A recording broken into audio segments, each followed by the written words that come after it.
السلام عليكم ورحمة الله وبركاته. الحمد لله نحمده ونستعينه ونستغفره ونستهدي ونؤمن به ونتوكل عليه ونعوذ بالله من شرور أنفسنا ومن سيئات أعمالنا.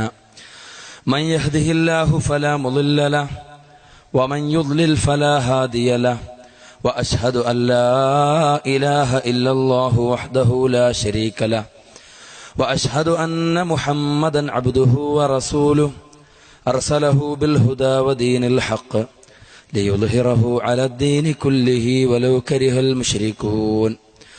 اللهم صل على محمد وعلى آل محمد كما صليت على إبراهيم وعلى آل إبراهيم إنك حميد مجيد. اللهم بارك على محمد وعلى آل محمد كما باركت على إبراهيم وعلى آل إبراهيم إنك حميد مجيد. أما بعد فإن خير الحديث كتاب الله وخير الهدي هدي محمد صلى الله عليه وسلم وشر الأمور محدثاتها وكل محدثة بدعة وكل بدعة ضلالة وكل ضلالة في النار. أعوذ بالله من الشيطان الرجيم. بسم الله الرحمن الرحيم. الله ولي الذين آمنوا يخرجهم من الظلمات إلى النور والذين كفروا أولياؤهم الطاغوت يخرجونهم من النور إلى الظلمات أولئك أصحاب النار هم فيها خالدون. അഭിവന്യരും ആദരണീയരുമായ പണ്ഡിതന്മാരെ, സംഘടനാ നേതാക്കളെ, രക്ഷാകർത്താക്കളെ, സഹോദരന്മാരെ, സഹോദരിമാരെ, അല്ലാഹു റബ്ബുൽ ഇസ്സത്ത് നമ്മെ അവരെയും ഒരുമിച്ച് കൂട്ടിയിട്ടുള്ളത് അനുഗ്രഹീതമായ അവൻ്റെ ഇൽമിൻ്റെ മജ്ലിസിലാണ്. നമ്മെയും നമ്മുടെ ശബ്ദം ശ്രവിച്ചുകൊണ്ടിരിക്കുന്ന മുഴുവൻ സഹോദരന്മാരെയും സഹോദരിമാരെയും അല്ലാഹു അവൻ്റെ അനുഗ്രഹീതമായ ജന്നാത്തുൻ നഈമിൽ ഒരുമിച്ച് കൂട്ടി അനുഗ്രഹിക്കുമാറാകട്ടെ. അല്ലാഹു റബ്ബുൽ ഇസ്സത്ത് ഏറ്റവും തൃപ്തിപ്പെടുന്ന, നമുക്ക് ഏവർക്കും ദുനിയാവിലും ആഖിറത്തിലും ഏറ്റവും ഉപകാരപ്രദമായ കാര്യങ്ങൾ പറയുവാനും കേൾക്കുവാനും അത് ജീവിതത്തിൽ പകർത്തുവാനും അല്ലാഹു തൗഫീഖ് നൽകി അനുഗ്രഹിക്കുമാറാകട്ടെ. ഏതെങ്കിലും സംഘടനകളെയോ സംഘടനാ നേതാക്കളെയോ ഗുരുനാഥന്മാരെയോ അധിക്ഷേപിക്കുവാനോ പുച്ഛിക്കുവാനോ വേണ്ടിയിട്ടല്ല നിങ്ങളുടെ മുന്നിൽ ഞാൻ എഴുന്നേറ്റ് നിൽക്കുന്നത്. അല്ലാഹു റബ്ബുൽ ഇസ്സത്ത് എന്നെ ബോധ്യപ്പെടുത്തിയിട്ടുള്ള, എനിക്ക് മനസ്സിലാക്കിയിട്ടുള്ള ഏതാനും ചില സത്യങ്ങൾ ഏതെങ്കിലും ഒരു സഹോദരനോ സഹോദരിക്കോ അത് വെളിച്ചമാകുമെങ്കിൽ എന്ന ആഗ്രഹത്തോടുകൂടെ, സ്നേഹത്തോടെ, പരിപൂർണ നസീഹത്തോടുകൂടെ മാത്രം കുറച്ച് കാര്യങ്ങൾ നിങ്ങളുടെ മുന്നിൽ ഉണർത്തുവാൻ ഞാൻ ആഗ്രഹിക്കുകയാണ്. ഞാൻ എന്തുകൊണ്ട് മുജാഹിദായി എന്നതുമായി ബന്ധപ്പെട്ട വിഷയമാണ് എനിക്ക് നൽകിയിട്ടുള്ളത്. ഒരു മനുഷ്യൻ എന്തുകൊണ്ട് മുജാഹിദായി എന്നതിലൊരു അത്ഭുതവുമില്ല. എന്തുകൊണ്ട് മുജാഹിദ് ആകുന്നില്ല എന്നുള്ളിടത്താണ് അത്ഭുതം. പരിശുദ്ധ ഖുർആൻ ഒരു മുസ്ലിമിനെ സംബന്ധിച്ചിടത്തോളം അവന്റെ മാർഗദർശനമായ, അവന്റെ സന്മാർഗത്തിന് വേണ്ടി അല്ലാഹു റബ്ബുൽ ഇസ്സത്ത് അവതരിപ്പിച്ച, ലോകകുലത്തിന് മുഴുവൻ ഖിയാമത്ത് നാൾ വരെ ശാശ്വതമായി നിൽക്കുന്ന പരിശുദ്ധ ഖുർആൻ. ആ പരിശുദ്ധ ഖുർആനുമായി ബന്ധപ്പെട്ടുകൊണ്ട് നമ്മൾ ചിന്തിച്ചാലും, ആ പരിശുദ്ധ ഖുർആനിന്റെ വിശദീകരണമായ പ്രവാചകന്റെ ചര്യയെപ്പറ്റി നമ്മൾ ചിന്തിച്ചാലും, ആ പ്രവാചകന്റെ ചര്യകൾ നേരിട്ട് കണ്ടു മനസ്സിലാക്കി പഠിച്ചിട്ടുള്ള സഹാബത്തിന്റെ ജീവിത രീതികളെ പറ്റി നമ്മൾ ചിന്തിച്ചാലും, മഹാന്മാരായ ഇമാമുകൾ അവരുടെ കിതാബുകളിൽ എഴുതി വച്ചിട്ടുള്ള വിഷയങ്ങളെ പറ്റി ചിന്തിച്ചാലും, ഏതൊരു സാധാരണക്കാരനായ മനുഷ്യനും മുജാഹിദ് പ്രസ്ഥാനത്തിലേക്ക് കടന്നു വരാൻ ഒരുപാട് കാരണങ്ങളുണ്ട്. ഒന്നും രണ്ടും കാരണമൊന്നുമല്ല, ഒരുപാട് കാരണങ്ങൾ മുജാഹിദ് പ്രസ്ഥാനത്തിലേക്ക് കടന്നു വരാൻ ഉണ്ട്.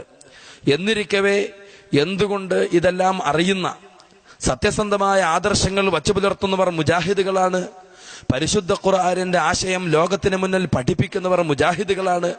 ലോകത്തിന് തൗഹീദിന്റെ പ്രാധാന്യവും ശിർക്കിന്റെ ഗൗരവവും പഠിപ്പിക്കുന്നത് മുജാഹിദുകളാണ്. പ്രവാചകന്റെ ചര്യകൾ ലോകത്തിന് മുന്നിൽ പഠിപ്പിക്കുന്നത് മുജാഹിദുകളാണ്. ഇതൊക്കെ അറിയാവുന്ന പണ്ഡിതന്മാർ പോലും എന്തുകൊണ്ട് മുജാഹിദയിലേക്ക് കടന്നു വരുന്നില്ല, സലഫി പ്രസ്ഥാനത്തിലേക്ക് കടന്നു വരുന്നില്ല എന്നുള്ളതിലാണ് അത്ഭുതം. സാധാരണക്കാരായ ആളുകൾക്കറിയാം മുജാഹിദുകൾ പറയുന്ന കാര്യങ്ങളൊക്കെ സത്യമാണ്. അള്ളാഹുവോട് മാത്രമേ പ്രാർത്ഥിക്കാൻ പാടുള്ളൂ. പരിശുദ്ധ ഖുർആനിന്റെ ആശയങ്ങൾ പഠിക്കണം. നബി സല്ലല്ലാഹു അലൈഹി വസല്ലമയുടെ മാതൃകയിലൂടെ ദീൻ ഉൾക്കൊള്ളണം. സഹാബത്തിന്റെ മാർഗത്തിലൂടെ ദീനിനെ മനസ്സിലാക്കണം. ഇതൊന്നും അറിയാത്ത ഒരു സാധാരണക്കാരനും ഇവിടെ ഇല്ല.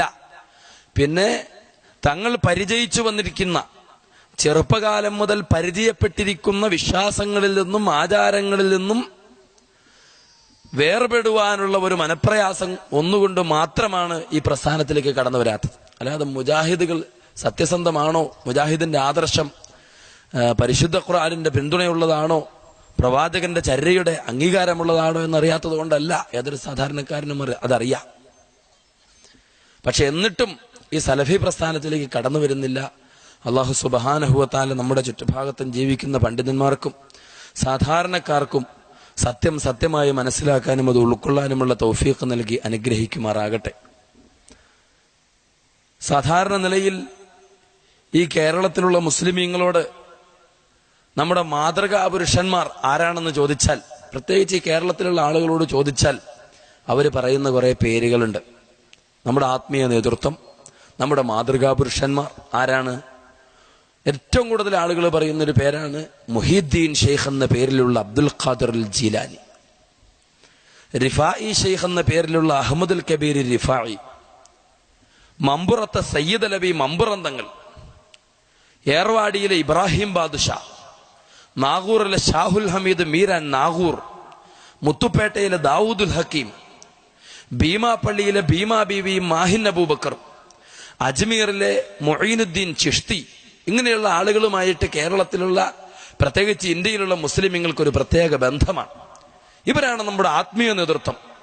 ഇവർ നേതൃത്വം വഹിച്ചിട്ടുള്ള ത്വരീഖത്തുകളിലും വിശ്വാസങ്ങളിലും ഇവരുമായി ബന്ധപ്പെട്ട മാലകളും മൗലൂദുകളും കുതുബിയത്തും ഒക്കെ ഒഴിവാക്കിയാൽ നമുക്കെന്തോ സ്വർഗം നഷ്ടപ്പെട്ടു പോകും എന്ന ഒരു ചിന്തയിലൂടെയാണ് സാധാരണക്കാരായ ബഹുഭൂരിപക്ഷം മുസ്ലിമീങ്ങളും ജീവിച്ചുകൊണ്ടിരിക്കും. ഇവരുമായിട്ട് നമുക്ക് എന്ത് ബന്ധമുണ്ട്?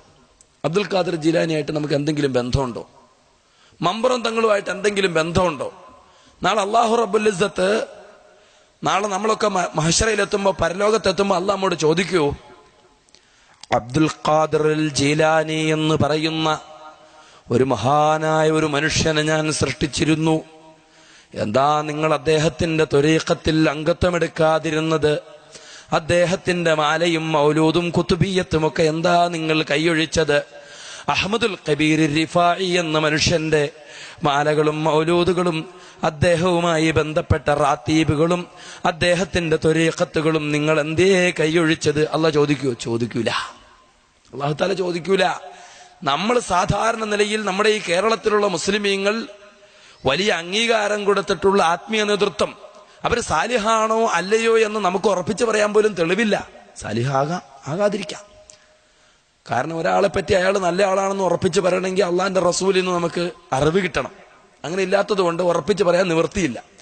ഇങ്ങനെയുള്ള ആളുകളെ സംബന്ധിച്ച് ഇവരുമായി ബന്ധപ്പെട്ട മാലകളും മൗലൂദുകളും കുതുബിയത്തൊക്കെ കൈയൊഴിച്ച് ജീവിക്കുക എന്ന് പറഞ്ഞാൽ അവന് നരക നിർബന്ധമായി തീരുന്ന പരിപാടിയാണ്. അതുകൊണ്ട് മുജാഹിദുകളെ ഒന്നും കൂടരുത്, ഈ മുജാഹിദുകളുടെ ഒപ്പം നിങ്ങൾ കൂടരുത്, ശൈഖന്മാരെയൊക്കെ ഒഴിവാക്കി, അതുപോലെ തങ്ങന്മാരെയൊക്കെ ഒഴിവാക്കി നിങ്ങൾ മുജാഹിദുകളോടൊപ്പം കൂടരുത് എന്ന ഒരു ധ്വനിയാണ് നമ്മുടെ സാധാരണക്കാരായ ആളുകളിൽ നിന്ന് കിട്ടിക്കൊണ്ടിരിക്കുന്നത്. ഇവരെ ഒന്നും അല്ലാഹു തആല നമ്മുടെ മാതൃകയായി പഠിപ്പിച്ചിട്ടില്ല.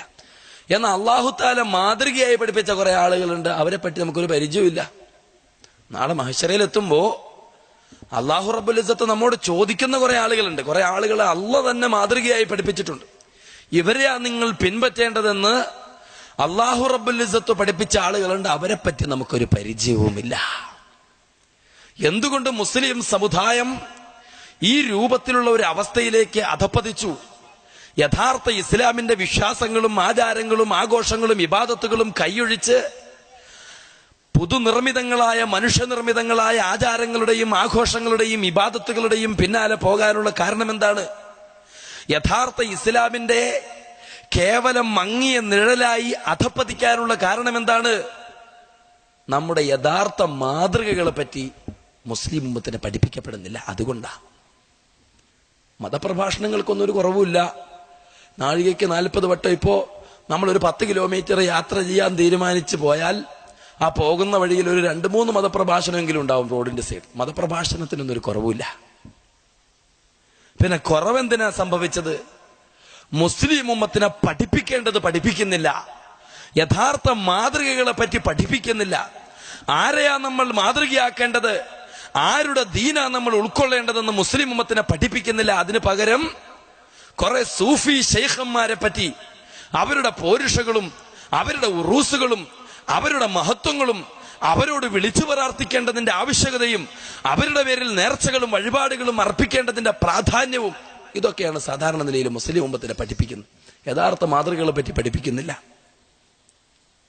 അല്ലാഹു റബ്ബുൽ ഇസ്സത്ത് ആർക്കാണ് സ്വർഗം തരാമെന്ന് വാഗ്ദാനം ചെയ്തിട്ടുണ്ട്? ഒരിക്കൽ ഞങ്ങളുടെ നാട്ടിൽ ഒരു സലഫി പണ്ഡിതൻ വന്നിട്ട് പ്രഭാഷണം നടത്തിപ്പോയി. അദ്ദേഹത്തിന്റെ പ്രസംഗമൊക്കെ കഴിഞ്ഞ് 2-3 ദിവസം കഴിഞ്ഞപ്പോ ബാങ്ക് കൊടുക്കുന്നുണ്ടോ?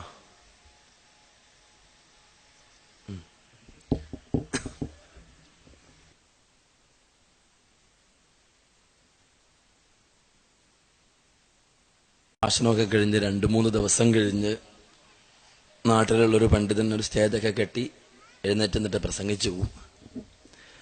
കഴിഞ്ഞ ദിവസം നമ്മളോട് പ്രസംഗിച്ച സലഫി പണ്ഡിതൻ നമ്മളുടെ പല പ്രവർത്തനങ്ങളും ശിർക്കും കുഫറും ബിദ്അത്തുമൊക്കെയായി പഠിപ്പിച്ചു. നമ്മളെക്കാളൊക്കെ വിവരമുള്ള പല പണ്ഡിതന്മാരും കാലങ്ങളായി ഖാലിസ്ഥാനം വഹിച്ചിട്ടുള്ള ഒരു പള്ളിയിലെ ഒരു മഹല്ലിന്റെ നിവാസികളാണ് നമ്മൾ. ഈ നാട്ടിൽ പതിറ്റാണ്ടുകളോളം ഖാലിസ്ഥാനം അലങ്കരിച്ച ഈ പ്രവർത്തനങ്ങൾക്കൊക്കെ നേതൃത്വം നൽകിയ അബ്ദുറഹ്മാൻ ഉസ്താദ് നരകത്തിലാണോ? കുഞ്ഞു മുഹമ്മദ് ഉസ്താദ് നരകത്തിലാണോ? തഴവ ഉസ്താദ് നരകത്തിലാണോ? അബ്ദുറഹ്മാൻ ഉസ്താദ് നരകത്തിലാണെങ്കിൽ നമുക്കും പോകാം നരകത്തിലേക്ക്. കുഞ്ഞു മുഹമ്മദ് ഉസ്താദ് നരകത്തിലാണെങ്കിൽ നമുക്കും പോകാം നരകത്തിലേക്ക്. തഴവ ഉസ്താദ് നരകത്തിലാണെങ്കിൽ നമുക്കും ആ നരകത്തിലേക്ക് പോകാമെന്ന് പറഞ്ഞുകൊണ്ട് അദ്ദേഹം പ്രഭാഷണം നടത്തുന്നു. എത്ര ചങ്കൂറ്റത്തോടുകൂടെയാണ് അദ്ദേഹം പ്രസംഗിക്കുന്നത് നമ്മൾ ഓർക്കണം. അല്ലാഹു റബ്ബുൽ ഇസ്സത്ത് സ്വർഗം നൽകാമെന്ന് പറഞ്ഞിട്ടുള്ളത് ആർക്കാണ് അല്ലാഹു സ്വർഗം വാഗ്ദാനം ചെയ്തിട്ടുള്ളത്? സഹോദരങ്ങളെ, ഈ സമൂഹത്തിലെ എല്ലാ പണ്ഡിതന്മാരെയും സ്വർഗത്തിലിടാമെന്ന കരാർ അല്ലാഹു ചെയ്തിട്ടുണ്ടോ? ഈ സമൂഹത്തിലെ മുഴുവൻ പണ്ഡിതന്മാരെയും സ്വർഗത്തിലിടാമെന്ന കരാർ അല്ലാഹു ചെയ്തിട്ടുണ്ടോ? ഏതെങ്കിലും കോളേജുകളിൽ പഠിച്ച് സനത് വാങ്ങി വന്നാൽ അവനെ സ്വർഗത്തിലിടാമെന്ന് കരാർ അല്ലാഹു ചെയ്തിട്ടുണ്ടോ? ഏതെങ്കിലും സംഘടനകളിൽ മെമ്പർഷിപ്പ് വാങ്ങിയാൽ അവനെ സ്വർഗത്തിലിടാമെന്ന് കരാർ അല്ലാഹു ചെയ്തിട്ടുണ്ടോ? ആരെ സ്വർഗത്തിലിടാമെന്നാണ് അല്ലാഹു കരാർ ചെയ്തിട്ടുള്ളത്? വസ്സാബിഖൂനൽ അവ്വലൂന മിനൽ മുഹാജിരീന വൽ അൻസ്വാർ വല്ലദീന തബഊഹും ബിഇഹ്സാൻ റളിയല്ലാഹു അൻഹും വറളൂ അൻ വഅദ്ദ ലഹും ജന്നാത്തിൻ തജ്രി തഹ്തഹൽ അൻഹാറു ഖാലിദീന ഫീഹാ അബദാ ദാലിക്കൽ ഫൗസുൽ അലീം. ആരെ സ്വർഗത്തിലിടാമെന്നാണ് അല്ലാഹു കരാർ ചെയ്തിട്ടുള്ളത്? ആദ്യമായി ദീനിലേക്ക് കടന്നു വന്ന മുഹാജിറുകളും അൻസാറുകളുമായ സഹാബാക്കൾ, വല്ലദീന തബഊഹും ബിഇഹ്സാൻ, ഏറ്റവും നല്ല രൂപത്തിൽ അവരെ പിന്തുടർന്നിട്ടുള്ളവരും, മുഹാജിറുകളും അൻസാറുകളുമായ സഹാബത്തിന്റെ ദീൻ എന്താണെന്ന് മനസ്സിലാക്കി ഏറ്റവും നല്ല രൂപത്തിൽ അവരെ പിന്തുടർന്നിട്ടുള്ളവർ, റളിയല്ലാഹു അൻഹും വറളൂ അൻ, അല്ലാഹു അവരെ തൃപ്തിപ്പെട്ടിരിക്കുന്നു, അല്ലാഹുവെ അവരും തൃപ്തിപ്പെട്ടിരിക്കുന്നു. വഅദ്ദ ലഹും ജന്നാത്തിൻ തജ്രി തഹ്തഹൽ അൻഹാർ, താഴ്ഭാഗത്തുകൂടെ അരുവികൾ ഒഴുകിക്കൊണ്ടിരിക്കുന്ന സ്വർഗീയ ആരാമങ്ങൾ അല്ലാഹു തയ്യാറാക്കി വെച്ചിട്ടുള്ളത് ഇവർക്കാണ്. അല്ലാഹു റബ്ബുൽ ഇസ്സത്ത് പറയാം സൂറത്ത് തൗബയുടെ 100-ാമത്തെ വചനത്തിലൂടെ. ഏതെങ്കിലും പണ്ഡിതൻ സ്വർഗത്തിലാണെങ്കിൽ നമുക്ക് സ്വർഗത്തിൽ പോകാം, അദ്ദേഹം നരകത്തിലാണെങ്കിൽ നമുക്ക് നരകത്തിൽ പോകാമെന്നുള്ളൊരു തീരുമാനം നമ്മൾ എടുക്കാൻ പറ്റൂല. അല്ലാഹു റബ്ബുൽ ഇസ്സത്ത് നമ്മുടെ മാതൃകയായി പഠിപ്പിച്ചിട്ടുള്ള പണ്ഡിതന്മാർ ഇവരാരുമല്ല, മുഹാജിറുകളും അൻസാറുകളുമായ സഹാബാക്കൾ. അവരെ ഏറ്റവും നല്ല രൂപത്തിൽ പിന്തുടർന്നിട്ടുള്ളവർ, അവരെ അള്ളാഹു തൃപ്തിപ്പെട്ടിരിക്കുന്നു, അള്ളാഹുവെ അവരും തൃപ്തിപ്പെട്ടിരിക്കുന്നു. അവർക്കാണ് അല്ലാഹു റബ്ബുൽ ഇസ്സത്ത് സ്വർഗം തയ്യാറാക്കി വെച്ചിട്ടുള്ളത്. നമ്മുടെ മാതൃകകൾ, നമ്മുടെ ആത്മീയ നേതൃത്വം, നമ്മൾ ദീനിന്റെ വിഷയത്തിൽ മാതൃക പിൻപറ്റേണ്ടത് മുഹാജിറുകളും അൻസാറുകളുമായ സഹാബത്തിനെ. അവരെ പറ്റി നമുക്കൊരു പരിചയമില്ല. അബ്ദുൽ ഖാദിർ ജീലാനി അറിയുന്നവർ കൈപൊക്കുക എന്ന് പറഞ്ഞാൽ ഒരു 99% ആളും കൈപൊക്കും. കാരണം നമ്മൾ ചെറുപ്പം മുതലേ കേൾക്കുന്നതാണ് അബ്ദുൽ ഖാദിർ ജീലാനി. അദ്ദേഹവുമായി ബന്ധപ്പെട്ട മാലകളും മൗലൂദുകളും കുത്തുബിയത്തും അദ്ദേഹത്തിന്റെ പേരിലുള്ള ദിവസങ്ങളൊക്കെ നമുക്ക് പരിചയമുണ്ട്. ജീലാനി ദിനവും റിഫായി ദിനവും ഒക്കെ നമുക്ക് പരിചയമുണ്ട്.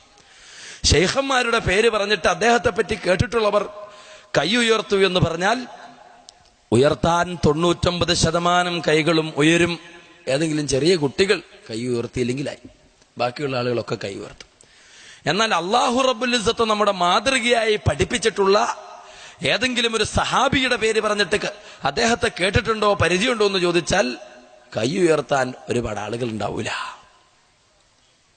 സുഹൈബ് റളിയല്ലാഹു അൻഹു, എത്ര ആളുകൾക്ക് പരിചയമുണ്ട്? സുഹൈബ് റളിയല്ലാഹു അൻഹുവിനെ ആർക്കും പരിചയമില്ല. അദ്ദേഹവുമായി ബന്ധപ്പെട്ട വിഷയത്തിൽ അല്ലാഹു റബ്ബുൽ ഇസ്സത്ത് പരിശുദ്ധ ഖുർആനിൽ ആയത്ത് പോലും അവതരിപ്പിച്ചിട്ടുണ്ട്. നമ്മുടെ മാതൃകയായി അള്ളാഹു പഠിപ്പിച്ചിട്ടുള്ള സഹാബാക്കളിൽപ്പെട്ട ഒരു സഹാബിയാണ് സുഹൈബ് റളിയല്ലാഹു അൻഹു.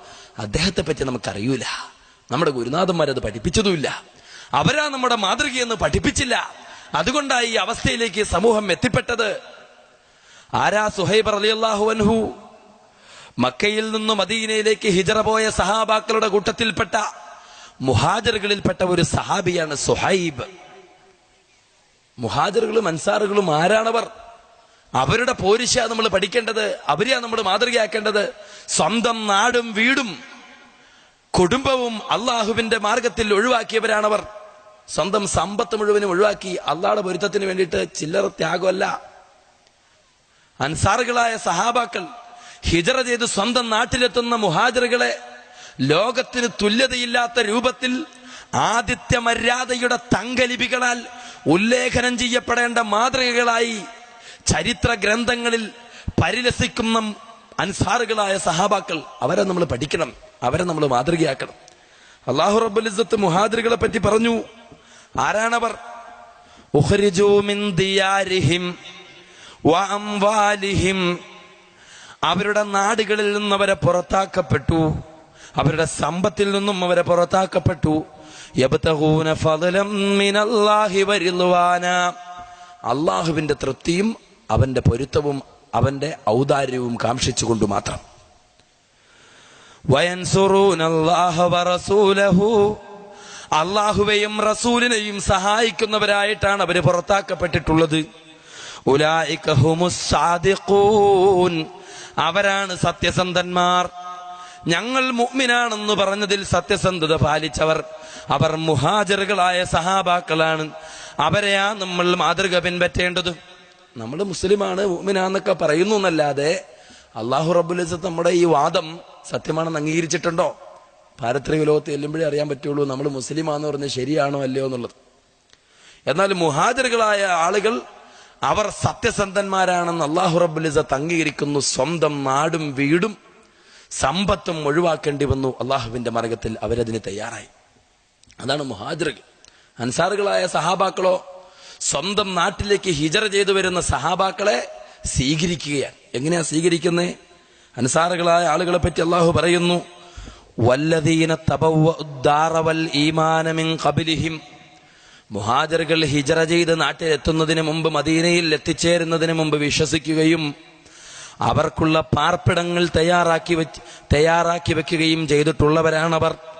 യുഹിബ്ബൂന മൻ ഹാജറ ഇലൈഹിം, അവരിലേക്ക് ഹിജറ ചെയ്തു വരുന്നവരെ അവർ ഇഷ്ടപ്പെടുന്നു. ഹിജറ ചെയ്തു വരുന്ന ആളുകൾ അവരെ സ്നേഹിക്കുന്നു. ഒരു ബാധ്യതയാണ്. മുഹാജിറുകളായ ആളുകൾ നാട്ടിലേക്ക് വരുമ്പോൾ അൻസാറുകളായ സഹാബത്തിനൊരു ബാധ്യതയായി മാറുകയാണ്.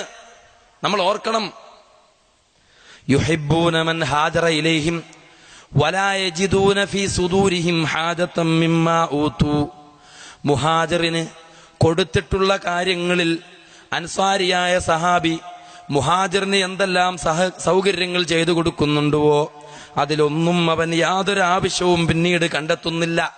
വയുസിറൂന അലാ അൻഫുസിഹിം, അവരുടെ ശരീരങ്ങളെക്കാൾ മറ്റുള്ളവരെ അവർ തെരഞ്ഞെടുക്കുന്നവരാണ്. വലൗ കാന ബിഹിം ഖസാസ, അവർക്ക് ദാരിദ്ര്യമുണ്ടെങ്കിലും അവർ പരിഗണിക്കുന്നത് മറ്റുള്ളവരെയാണ്. എന്നിട്ട് അല്ലാഹു പറയുന്നു, വമൻ യൂഖ ശുഹ നഫ്സിഹി ഫഉലൈക ഹുമുൽ മുഫ്ലിഹൂൻ. ആരുടെ മനസ്സാണോ പിശുക്കിൽ നിന്ന് രക്ഷപ്പെട്ടിട്ടുള്ളത്, സാർത്ഥതയിൽ നിന്ന് രക്ഷപ്പെട്ട മനസ്സിന്റെ ഉടമകൾ ആരോ, ഉലൈക ഹുമുൽ മുഫ്ലിഹൂൻ, അവർ തന്നെയാകുന്നു വിജയികൾ. അൻസാറുകളെ പറ്റി അല്ലാഹു റബ്ബുൽ ഇസ്സത്ത് വിജയികൾ എന്ന് സാക്ഷ്യപ്പെടുത്തുകയാണ്. ഒരു മുഹാജിറായ ഒരു സഹാബി മദീനയിൽ എത്തിച്ചേരുമ്പോൾ അള്ളാഹുവിന്റെ റസൂൽ ആ മുഹാജിറായ സഹാബിയെ ഒരു അൻസാരിക്ക് വിട്ടുകൊടുത്തിട്ട് പറയുന്നു, ഇത് നിന്റെ സഹോദരനാണ്. തന്റെ സഹോദരനായ ഒരു മുഹാജിറായ സഹാബിയെ പ്രഖ്യാപിച്ചാൽ നമ്മൾ ഓർക്കണം എങ്ങനെയാണ് ഒരു അൻസാരി അവനെ സ്വീകരിച്ചത്. 2 വീടുകളുള്ളവൻ ഒരു വീട് മുഹാജിറിന് വിട്ടുകൊടുക്കുകയാണ്. ഒരു വീടുള്ളവൻ വീടിന്റെ ഒരു ഭാഗം 2ആയി പകുത്തിട്ടൊരു ഭാഗം മുഹാജിറായ സഹാബിക്ക് കൊടുക്കുന്നു.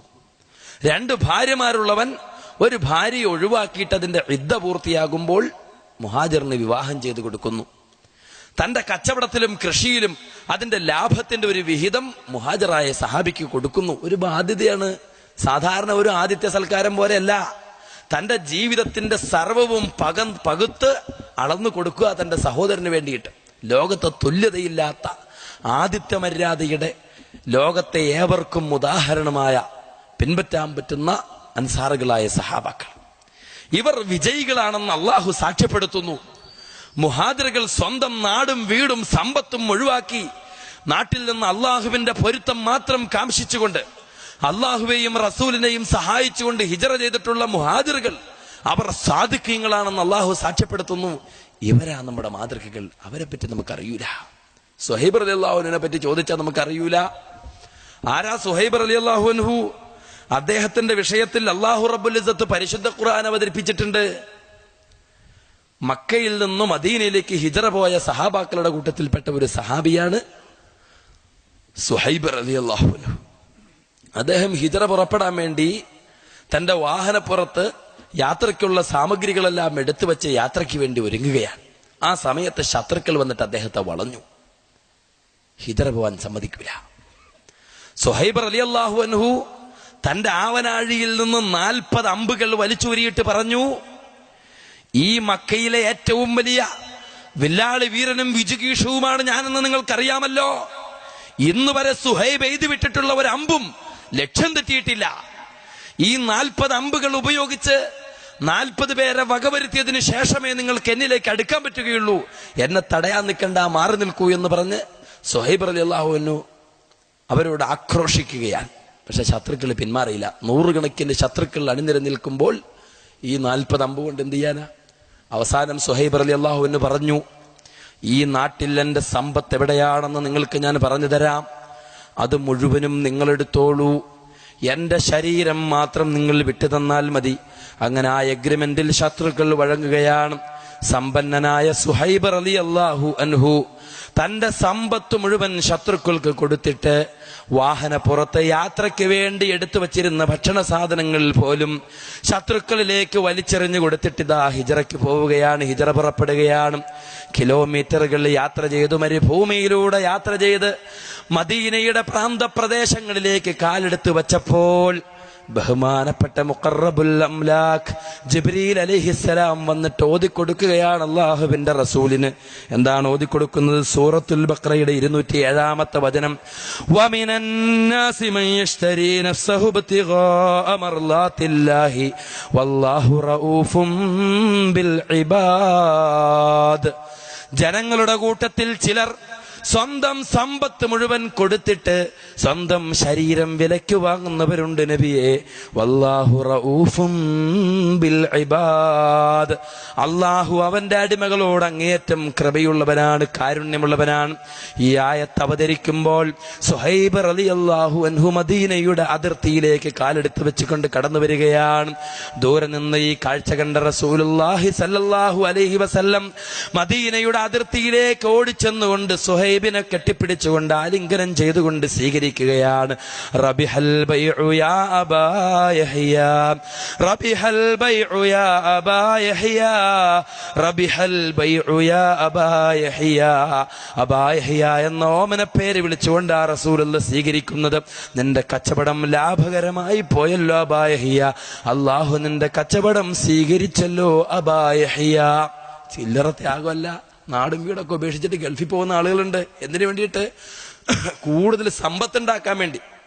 അയൽവക്കത്തുള്ള അയൽവാസിയെക്കാളും വീടുണ്ടാക്കണം, വലിയ വീടുണ്ടാക്കണം എനിക്ക്, അവനെക്കാളും വലിയ കാറ് വാങ്ങണം, അവനെക്കാളും വലിയ വിസ്തൃതിയുള്ള ഏക്കർ കണക്കിന് നീളവും വീതിയുമുള്ള റബ്ബർ എസ്റ്റേറ്റുകളും തെങ്ങിൻ തോപ്പുകളും എനിക്ക് വേണം എന്ന ആഗ്രഹത്തോടുകൂടെ നാടും വീടും വിട്ടുപോകുന്നവരുണ്ട്.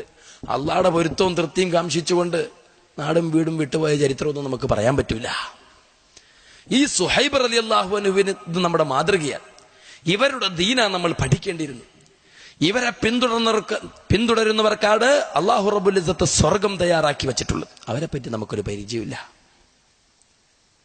ഉമൈർ ബിൻ അബി വക്കാസ്, അല്ലാഹു റബ്ബുൽ ഇസ്സത്ത് നമ്മുടെ മാതൃകയായി പറഞ്ഞിട്ടുള്ള ഒരു സഹാബിയാണ് Umair bin Abi Waqqas. Umair bin Abi Waqqas നമുക്ക് പരിചയമില്ല. നമ്മുടെ ഉസ്താദുമാർക്ക് അതൊന്നും പഠിപ്പിക്കാൻ നേരമില്ല. നമ്മുടെ ഉസ്താദുമാര് ശൈഖന്മാരുടെയും സൂഫി ത്വരീഖത്തിന്റെ മശായിഖന്മാരുടെയും പോരിശയല്ലാതെ നമ്മുടെ യഥാർത്ഥ മാതൃകകളെ പറ്റി പഠിപ്പിക്കുന്നില്ല. ആരാ ഉമൈർ ബിൻ അബി വക്കാസ്? വെറും 16 വയസ്സ് മാത്രം പ്രായമുള്ള ഒരു സഹാബിയാണ് Umair bin Abi Waqqas. Badr രണാങ്കണത്തിൽ 16 ദിവസത്തെ നോമ്പും കഴിഞ്ഞ് ഒട്ടിയ വയറും വരണ്ട തൊണ്ടയുമായി ഏതാനും എലിമ്പിച്ച ഉണങ്ങിയ ഒട്ടകങ്ങളും കുതിരകളുമായി ഒടിഞ്ഞ വാളുകളും തുരുമ്പിച്ച വാളുകളും പൊട്ടിയ പരിചയമായി 313 സഹാബാക്കൾ അണിനിരന്നിരിക്കുകയാണ്. ആജാനുബാഹുക്കളായ ഭീകരന്മാരായ ഖുറൈശി കിങ്കരന്മാരോട് ഏറ്റുമുട്ടാൻ വേണ്ടി 1000-ഓളം വരുന്ന സർവായുധ സജ്ജരായ ഖുറൈശികളോട് ഏറ്റുമുട്ടാൻ വേണ്ടി ഈ 313 ദുർബലന്മാർ. ഈ 313 ആളുകളുടെ കൂട്ടത്തിൽ വെറും 16 വയസ്സുകാരനായ ഉമൈർ ബിൻ അബി വക്കാസ്. അള്ളാന്റെ റസൂൽ ഇങ്ങനെ അണി പരിശോധിക്കുമ്പോൾ ഉമൈർ ബിൻ അബി വക്കാസ് മുതിർന്ന സഹാബികളുടെ പിന്നിൽ ഒളിക്കുകയാ, റസൂലിന്റെ കണ്ണിപ്പെടാതിരിക്കാൻ വേണ്ടി. പക്ഷെ അള്ളാന്റെ റസൂൽ പിടിച്ചു. റസൂലുള്ള പറഞ്ഞു, ഉമൈർ നീ വീട്ടിലേക്ക് മടങ്ങിപ്പോ, നീ യുദ്ധത്തിന് വരുന്ന എന്തിനായി? പിഞ്ചു കുഞ്ഞുങ്ങൾക്ക് പറഞ്ഞിട്ടുള്ളതല്ല ഇത്. അള്ളാഹുവിന്റെ റസൂല് പറഞ്ഞപ്പോൾ Suhaib Umair bin Abi Waqqas റളിയല്ലാഹു അൻഹു അള്ളാഹുവിന്റെ റസൂലിനെ കെട്ടിപ്പിടിച്ചുകൊണ്ട് പൊട്ടിക്കരയുകയാണ്. അള്ളാഹുവിന്റെ റസൂലെ, മക്കയുടെ തെരുവീതിയിൽ വെച്ചുകൊണ്ട് താങ്കളുടെ കഴുത്തിൽ ചീഞ്ഞളിഞ്ഞ കുടൽമാലകൾ, ഒട്ടകത്തിന്റെ കുടൽമാലകൾ ഇട്ടുകൊണ്ട് താങ്കളെ കൂക്കി വിളിച്ച, പരിഹസിച്ച, തെറി വിളിച്ച അബൂജഹലിനോടും ഉത്ബത്തിനോടും ശൈബത്തിനോടും എനിക്ക് ഏറ്റുമുട്ടണം റസൂലേ. ഇസ്ലാമിന്റെ ഷഹാദത്ത് എനിക്ക് വേണം റസൂലേ, ഷഹാദത്തിന്റെ പ്രതിഫലം എനിക്ക് വേണം റസൂലേ എന്ന് പറഞ്ഞുകൊണ്ട് സുഹൈബ് റളിയല്ലാഹു അൻഹു അള്ളാന്റെ റസൂലിന്റെ മുമ്പിൽ ശാഠ്യം പിടിക്കുകയാ. നമ്മൾ ഓർക്കണം, നമ്മുടെ മക്കളെ പറ്റി നമുക്ക് ഇങ്ങനെ ഒരു ചരിത്രം പറയാറുണ്ടോ? ക്യാരം ബോർഡിന് വേണ്ടി ശാഠ്യം പിടിച്ച മക്കൾ നമുക്കുണ്ടാകും. എനിക്കൊരു കമ്പ്യൂട്ടർ വേണമെന്ന് പറഞ്ഞിട്ട് ശാഠ്യം പിടിച്ച മക്കളുടെ കഥയാ നമുക്ക് ഓർമ്മ വരുന്നത്. എനിക്കൊരു ക്രിക്കറ്റ് ബാറ്റും ബോളും വേണമെന്ന് പറഞ്ഞ് ശാഠ്യം പിടിച്ച മക്കളെയാ നമ്മൾ കണ്ടുകൊണ്ടിരിക്കുന്നത്. എനിക്കൊരു ഫുട്ബോൾ വാങ്ങിത്താ വാപ്പാ എന്ന് പറഞ്ഞിട്ട് ശാഠ്യം പിടിക്കുന്ന മക്കളെയാ നമുക്ക് കാണാനുള്ളത്. ദീനിന്റെ വിഷയത്തിൽ ശാഠ്യം പിടിക്കുന്ന മക്കളെ നമുക്ക് കാണാൻ പറ്റുമോ? നമ്മൾ ഓർക്കണം, ഈ സുഹൈബ് റളിയല്ലാഹു അൻഹു ബദർ രണാങ്കണത്തിൽ പങ്കെടുത്തുകൊണ്ട് 100-ലധികം മുറിവുകൾ ഏറ്റുവാങ്ങി ബദറിന്റെ രണഭൂമിയിൽ ഷഹീദായി വീഴുകയാ. ഇവരാ നമ്മുടെ മാതൃകകൾ. ഇവരുടെ വിശ്വാസം എന്തെന്നാ നമ്മൾ പഠിക്കേണ്ടിയിരുന്നത്. ഇവരുടെ ഇബാദത്തുകൾ എന്തെന്നാ നമ്മൾ പഠിക്കേണ്ടിയിരുന്നത്. ഇവരുടെ ആചാരങ്ങളും ആഘോഷങ്ങളും എന്തെന്നാ നമ്മൾ പഠിക്കേണ്ടിയിരുന്നത്. ഇവരാ നമ്മുടെ മാതൃകാ പുരുഷന്മാർ, മുഹാജിറുകളും അൻസാറുകളുമായ സഹാബത്ത്. നമുക്ക് പരിചയമില്ല. അംർ ബിൻ ജമൂഹ് വികലാംഗനായ ഒരു സഹാബിയാണ്.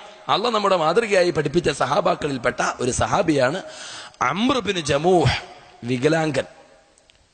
ഉഹദ് രണാങ്കണത്തിൽ 3000-ലധികം വരുന്ന 4000-ഓളം വരുന്ന ശത്രുക്കളോട് ഏറ്റുമുട്ടാൻ വേണ്ടി 750-ഓളം സഹാബാക്കൾ ഉഹദ് രണാങ്കണത്തിലേക്ക് പോവുകയാ. കൂട്ടത്തിൽ വികലാംഗനായ അംർ ബിൻ ജമൂഹ് റളിയല്ലാഹു അൻഹു നിരങ്ങി റസൂലിന്റെ ഒപ്പം പോവുക. ഇന്ന് വികലാംഗന്മാരൊക്കെ സാധാരണക്കാരെക്കാളും വേഗത്തിൽ പോകുന്ന കാല. അവർക്കൊക്കെ 60 കിലോമീറ്റർ വേഗത്തിൽ പോകാവുന്ന സൗകര്യങ്ങളാണ് തയ്യാറാക്കി വെച്ചിരിക്കുന്നത്. ഇന്ന് സാധാരണ നടക്കാൻ പറ്റുന്നവനൊക്കെ വികലാംഗന്റെ കൂടെ പോയാൽ ഓടണം, വികലാംഗന്റെ ഒപ്പം എത്താൻ. അതിന് അത്യന്താധുനിക സൗകര്യങ്ങളാണ് ഇന്ന് വികലാംഗന്മാർക്ക്. അല്ലെ, യന്ത്രം ഘടിപ്പിച്ചിട്ടുള്ള വീൽ ചെയറുകളൊക്കെയാണ് ഇന്നത്തെ വികലാംഗന്മാരുടെ. സമ്പന്നന്മാരെ പറ്റി പറഞ്ഞ പാവപ്പെട്ടവരവസ്ഥ ശോചനീയമാണ്. എന്തായാലും ഈ അംർ ബിൻ ജമൂഹ റളിയല്ലാഹുവിന് നിരങ്ങി റസൂലിനോടൊപ്പം പോവുക ഉഹുദ് രണാങ്കണത്തിലേക്ക്. അംർ ബിൻ ജമൂഹിന്റെ മക്കൾ വന്നിട്ട് തടഞ്ഞു. വാപ്പ വീട്ടിലേക്ക് മടങ്ങിപ്പോകും, ഇത് യുദ്ധമാണ്, ഇത് പിരിവിന് പോകുന്നതല്ല, സലാത്ത് ചൊല്ലിയിട്ട് പിരിവെടുക്കാൻ പോകുന്നല്ല, വീട്ടിലേക്ക് മടങ്ങിപ്പോകണം. നേരെ ചൊവ്വെ നിവർന്നു നിൽക്കാനുള്ള ശേഷിയില്ലാത്ത, ആയുധം ഉയർത്തിപ്പിടിക്കാനുള്ള ആവതില്ലാത്ത താങ്കൾ എന്തിനാ യുദ്ധത്തിന് വരുന്നത്? വീട്ടിലേക്ക് മടങ്ങിപ്പോകണം. മക്കൾ വന്നിട്ട് തടയുകയാണ്. അംർ ബിൻ ജമൂഹ റളിയല്ലാഹു അൻഹു ഈ മക്കൾ തടസ്സപ്പെടുത്തിയപ്പോൾ റസൂലിന്റെ അടുക്കലേക്ക് നിരങ്ങി നീങ്ങുകയാ. റസൂലിന്റെ അടുക്കൽ ചെന്നിട്ട് പൊട്ടിക്കരയുകയാണ്, അല്ലാഹുവിന്റെ റസൂലേ, എനിക്ക് ഷഹാദത്തിന്റെ പ്രതിഫലം വേണം റസൂലേ. ഷഹാദത്ത് കൊതിച്ചുകൊണ്ടാ ഞാൻ ഈ ഉഹദ് രണാങ്കണത്തിലേക്ക് വന്നിരിക്കുന്നത് റസൂലേ. അള്ളാഹുവിന്റെ റസൂലിന്റെ മുമ്പിൽ പൊട്ടിക്കരഞ്ഞുകൊണ്ട് ശാഠ്യം പിടിച്ചപ്പോൾ അദ്ദേഹത്തിന്റെ മുന്നിൽ അള്ളാഹിന്റെ റസൂല് കീഴടങ്ങുകയാണ്. അദ്ദേഹത്തിന് അനുവദിക്കുന്നു. നമ്മൾ ഓർക്കണം, അംർ ബിൻ ജമൂഹ് റളിയല്ലാഹു അൻഹു ആരോഗ്യമുള്ള സഹാബാക്കളെക്കാൾ ആവേശം കാഴ്ചവെച്ചുകൊണ്ട് 70-ലധികം മുറിവുകൾ ഏറ്റുവാങ്ങി ഉഹദ് രണഭൂമിയിൽ മറിഞ്ഞു വീഴുകയാ. അവരാ നമ്മുടെ മാതൃകകൾ. അവരുടെ ദീനീ ആവേശത്തിന്റെ 100% ആവേശമെങ്കിലും ഉണ്ടാകുമായിരുന്നെങ്കിൽ ഈ ഒരവസ്ഥയിലേക്ക് നമ്മൾ അധപതിക്കുമായിരുന്നോ? ഇവരെ പറ്റി നമുക്കൊരു പരിചയമില്ല. സഹാബി വനിതകളും മോശക്കാരല്ല. ഒരാരോഗ്യമുള്ള സഹാബിയെ പറ്റി പറഞ്ഞു, ഒരു കുട്ടിയെ പറ്റി പറഞ്ഞു, ഒരു വികലാംഗനെ പറ്റി പറഞ്ഞു. സഹാബി വനിതമാരും മോശക്കാരല്ല. ഉഹദ് മലയുടെ മുകളിൽ കയറി നിന്നിട്ട് അബൂ സുഫിയാൻ വിളിച്ചു പറഞ്ഞു, മുഹമ്മദ് കൊല്ലപ്പെട്ടിരിക്കുന്നു. ഭീകരമായി വാർത്ത കാട്ടുതീ പോലെ പരന്നു. മുസ്ലിം സൈന്യത്തിന്റെ ടെന്റിൽ നിന്ന് സ്ത്രീകൾ ഉറക്കം നിലവിളിക്കാൻ തുടങ്ങി. കൂട്ടത്തിൽ നിന്ന് സമീറ ബിൻത് ഖൈസ് റളിയല്ലാഹു അൻഹ എഴുന്നേറ്റ് നിന്നിട്ട് പറഞ്ഞു, നിങ്ങൾ കരയല്ലേ, ഞാൻ പോയി നിജസ്ഥിതി പരിശോധിച്ചിട്ട് വരാം, വിവരം അന്വേഷിച്ചിട്ട് വരാം, നിങ്ങൾ കരയല്ലേ എന്ന് പറഞ്ഞിട്ട് സമീറ ബിൻത് ഖൈസ് റളിയല്ലാഹു അൻഹ പുറത്തേക്ക് ഇറങ്ങുക. 70-ലധികം സഹാബാക്കൾ അവിടെ മരണപ്പെട്ട് കിടക്കുകയാണ്. അവരുടെ മയ്യത്തുകൾക്കിടയിലൂടെ അള്ളാഹുവിന്റെ റസൂലിനെ അന്വേഷിച്ചുകൊണ്ട് നടക്കുന്ന സമീറ ബിൻത് ഖൈസ് റളിയല്ലാഹു അൻഹ. അവരുടെ പിതാവ് റസൂലിനോടൊപ്പം യുദ്ധഭൂമിയിലുണ്ട്. അവരുടെ സഹോദരനുണ്ട് രണഭൂമിയിൽ അള്ളാഹിന്റെ റസൂലിനോടൊപ്പം പങ്കെടുക്കുന്നുണ്ട്. അവരുടെ പ്രിയതമനായ ഭർത്താവും അവരുടെ പൊന്നോമന മകനും അള്ളാഹിന്റെ റസൂലിനെ സഹായിക്കാൻ ഉഹദ് രണാങ്കണത്തിൽ പങ്കെടുക്കുന്നുണ്ട്. അങ്ങനെ സമീറ ബിൻത് ഖൈസ് റളിയല്ലാഹു അൻഹ അള്ളാഹുവിന്റെ റസൂലിനെ അന്വേഷിച്ചുകൊണ്ട് മുന്നോട്ട് പോവുകയാണ്. അവളെ കണ്ടുമുട്ടിയ ഒരു കൂട്ടം സഹാബാക്കൾ അവളോട് വിളിച്ചു പറഞ്ഞു, ഓ സമീറ, നിന്റെ പിതാവതാരണ ഭൂമിയിൽ കൊല്ലപ്പെട്ട് കിടക്കുന്നു സമീറ. പിതാവിന്റെ മരണവാർത്ത അവളെ ദുഃഖിപ്പിക്കുന്നില്ല. അവൾ പറയുന്നു, ഇന്നാ ലില്ലാഹി വ ഇന്നാ ഇലൈഹി റാജിഊൻ മാ ഫഅല റസൂലുള്ളാഹ്. അല്ലാഹുവിന്റെ റസൂലിന് എന്തു പറ്റി എന്നാണ് എനിക്കറിയേണ്ടത്.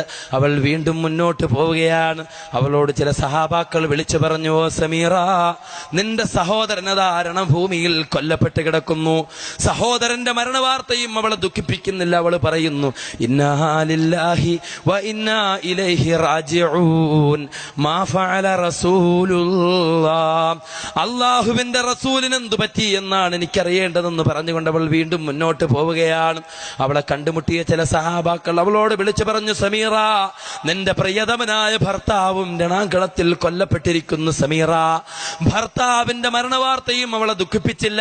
അവളുടെ പ്രതികരണം ഇതായിരുന്നു, ഇന്നാ ലില്ലാഹി വ ഇന്നാ ഇലൈഹി റാജിഊൻ മാ ഫഅല റസൂലുള്ളാഹ്. അല്ലാഹുവിന്റെ റസൂലിന് എന്തു പറ്റി എന്നാ എനിക്കറിയേണ്ടത്. അവൾ വീണ്ടും മുന്നോട്ട് പോവുകയാണ് റസൂലിനെ അന്വേഷിച്ചുകൊണ്ട്.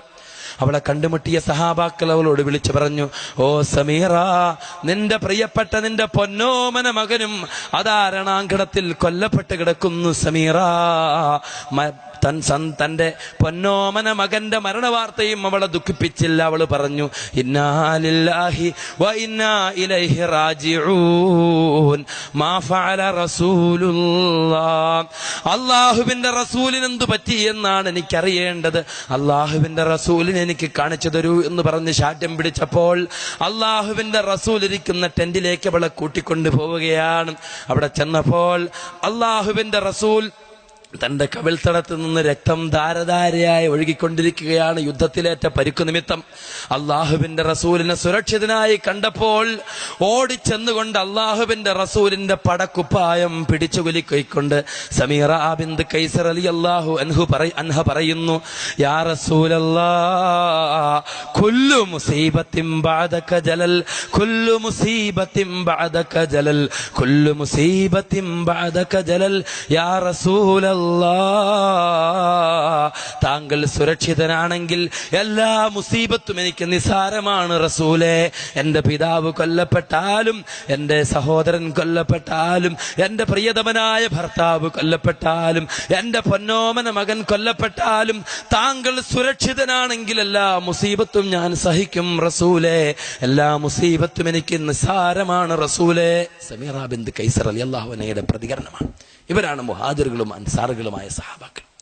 ഇവരാണ് സത്യസന്ധന്മാരെന്നും വിജയികളെന്നും അല്ലാഹു റബ്ബുൽ ഇസ്സത്ത് സാക്ഷ്യപ്പെടുത്തിയവർ. ഇവരാ നമ്മുടെ മാതൃകകളായി അല്ലാഹു റബ്ബുൽ ഇസ്സത്ത് പഠിപ്പിച്ചത്. അവരുടെ ദീൻ എന്തെന്നാണ് നമ്മൾ പഠിക്കേണ്ടിയിരുന്നത്. അവരുടെ വിശ്വാസം എന്തായിരുന്നു, അവരുടെ ഇബാദത്തുകൾ എന്തായിരുന്നു, അവരുടെ ആചാരങ്ങൾ എന്തായിരുന്നു, അവരുടെ ആഘോഷങ്ങൾ എന്തായിരുന്നു, അത് നമ്മൾ മനസ്സിലാക്കി അത് നമ്മൾ പിൻപറ്റേണ്ടിയിരുന്നു. അങ്ങനെ പിൻപറ്റിയാൽ റളിയല്ലാഹു അൻഹും വറളൂ അൻ, അല്ലാഹു അവരെ തൃപ്തിപ്പെട്ടിരിക്കുന്നു, അല്ലാഹുവെ അവരും തൃപ്തിപ്പെട്ടിരിക്കുന്നു. വഅദ ലഹും ജന്നാത്തിൻ തജ്രി തഹ്തഹൽ അൻഹാർ, താഴ്ഭാഗത്തുകൂടെ അരുവികൾ ഒഴുകുന്ന സ്വർഗീയ ആരാമങ്ങൾ അല്ലാഹു തയ്യാറാക്കി വെച്ചിട്ടുള്ളത് ഇവർക്കാണ്. മുഹാജിറുകളും അൻസാറുകളുമായ സഹാബത്തിനെ പിൻപറ്റിയവർക്ക്. നമ്മൾ ഓർക്കണം, ഇവരുടെ ദീനാണോ നമ്മൾ പിൻപറ്റിയിട്ടുള്ളത്? അത് ചിന്തിച്ചാൽ മതി. മുഹാജിറുകളും അൻസാറുകളുമായ സഹാബത്തിന്റെ ദീനിൽ മാലകളും മാലപ്പാട്ടുകളും കുത്തുബിയത്തും നമുക്ക് കാണാൻ കഴിയൂല. കെട്ടിപ്പൊക്കിയ കബറുകൾ അവരുടെ ദീനിൽ നമുക്ക് കാണാൻ പറ്റൂല. മൺമറഞ്ഞവരോടുള്ള പ്രാർത്ഥന അവരുടെ ദീനിൽ നമുക്ക് കാണാൻ പറ്റൂല. മൺമറഞ്ഞവരുടെ പേരിൽ നേർച്ചകളും വഴിപാടുകളും അവരോടുള്ള പ്രാർത്ഥനയും നമ്മുടെ മാതൃകകളായ മുഹാജിറുകളും അൻസാറുകളുമായ സഹാബത്തിന്റെ ദീനിൽ നമുക്ക് കാണാൻ പറ്റൂല. അവരുടെ ദീനിൽ കുത്തുബിയത്തില്ല, അവരുടെ ദീനിൽ നാരിയത്തു സലാത്തില്ല, അവരുടെ ദീനിൽ താജ് സലാത്തില്ല, അവരുടെ ദീനിൽ ഉറൂസുകളില്ല, അവരുടെ ദീനിൽ ചന്ദനക്കുടങ്ങളില്ല, അവരുടെ ദീനിൽ നമ്മൾ ഓർക്കണം, നമ്മുടെ നാടുകളിൽ ദീൻ എന്ന പേരിൽ പഠിപ്പിക്കപ്പെടുന്ന 7 കിതാബുകളിൽ എഴുതപ്പെട്ടിട്ടുള്ള മനുഷ്യനിർമ്മിത ആരാധനകൾ നമുക്ക് കാണാൻ പറ്റൂല. പിന്നെ എങ്ങനെയാ നമ്മളത് പിൻപറ്റിയത്? എങ്ങനെയാ നമ്മൾ അതിന്റെ പുറകെ പോകുന്നത്? നമ്മുടെ മാതൃകകളായി പഠിപ്പിച്ച ആളുകളുടെ ദീനല്ലേ നമ്മൾ ഉൾക്കൊള്ളേണ്ടതുള്ളൂ. അവർക്കല്ലേ അല്ലാഹു റബ്ബുൽ ഇസ്സത്ത് സ്വർഗം തയ്യാറാക്കി വെച്ചിട്ടുള്ളത്. നാട്ടിലുള്ള ഏതെങ്കിലും ഒരു പണ്ഡിതനെ ചൂണ്ടിക്കാണിച്ചിട്ട് അയാൾ സ്വർഗത്തിലാണെങ്കിൽ നമുക്ക് സ്വർഗത്തിൽ പോകാം, അയാൾ നരകത്തിലാണെങ്കിൽ നരകത്തിൽ പോകാം എന്ന് പറയുന്ന എന്ത് പ്രമാണത്തിന്റെ അടിസ്ഥാനത്തിലാ? അല്ലാഹു റബ്ബുൽ ഇസ്സത്ത് നമ്മളെ മാതൃകയാക്കിയിട്ടുണ്ടോ? ഏതെങ്കിലും തലപ്പാവ് ധരിച്ച, ഏതെങ്കിലും കോളേജുകളിൽ പോയി സനത് വാങ്ങി വന്ന പണ്ഡിതന്മാരെ പിൻപറ്റിക്കൊള്ളണമെന്ന് അല്ലാഹു പറഞ്ഞിട്ടില്ല. അള്ളാഹു പഠിപ്പിച്ചത് മുഹാജിറുകളും അൻസാറുകളുമായ സഹാബത്തിനെ പിൻപറ്റണമെന്നാണ്. അവരെയാണ് നമ്മൾ പിൻപറ്റേണ്ടതുള്ളൂ. അവരെ പിൻപറ്റിയാൽ ഇന്ന് നമ്മുടെ ദീനിൽ കടന്നുകൂടിയിട്ടുള്ള ദീനിന്റെ പേരിൽ കടന്നുകൂടിയിട്ടുള്ള അനാചാരങ്ങൾ നമുക്ക് രക്ഷപ്പെടാൻ കഴിയും. ഒരു സന്തോഷ വാർത്ത അറിയിക്കുക. അള്ളാഹുവിന്റെ റസൂല് പറഞ്ഞു, വലിയൊരു സന്തോഷ വാർത്തയാണ്. എന്താ പറഞ്ഞത്?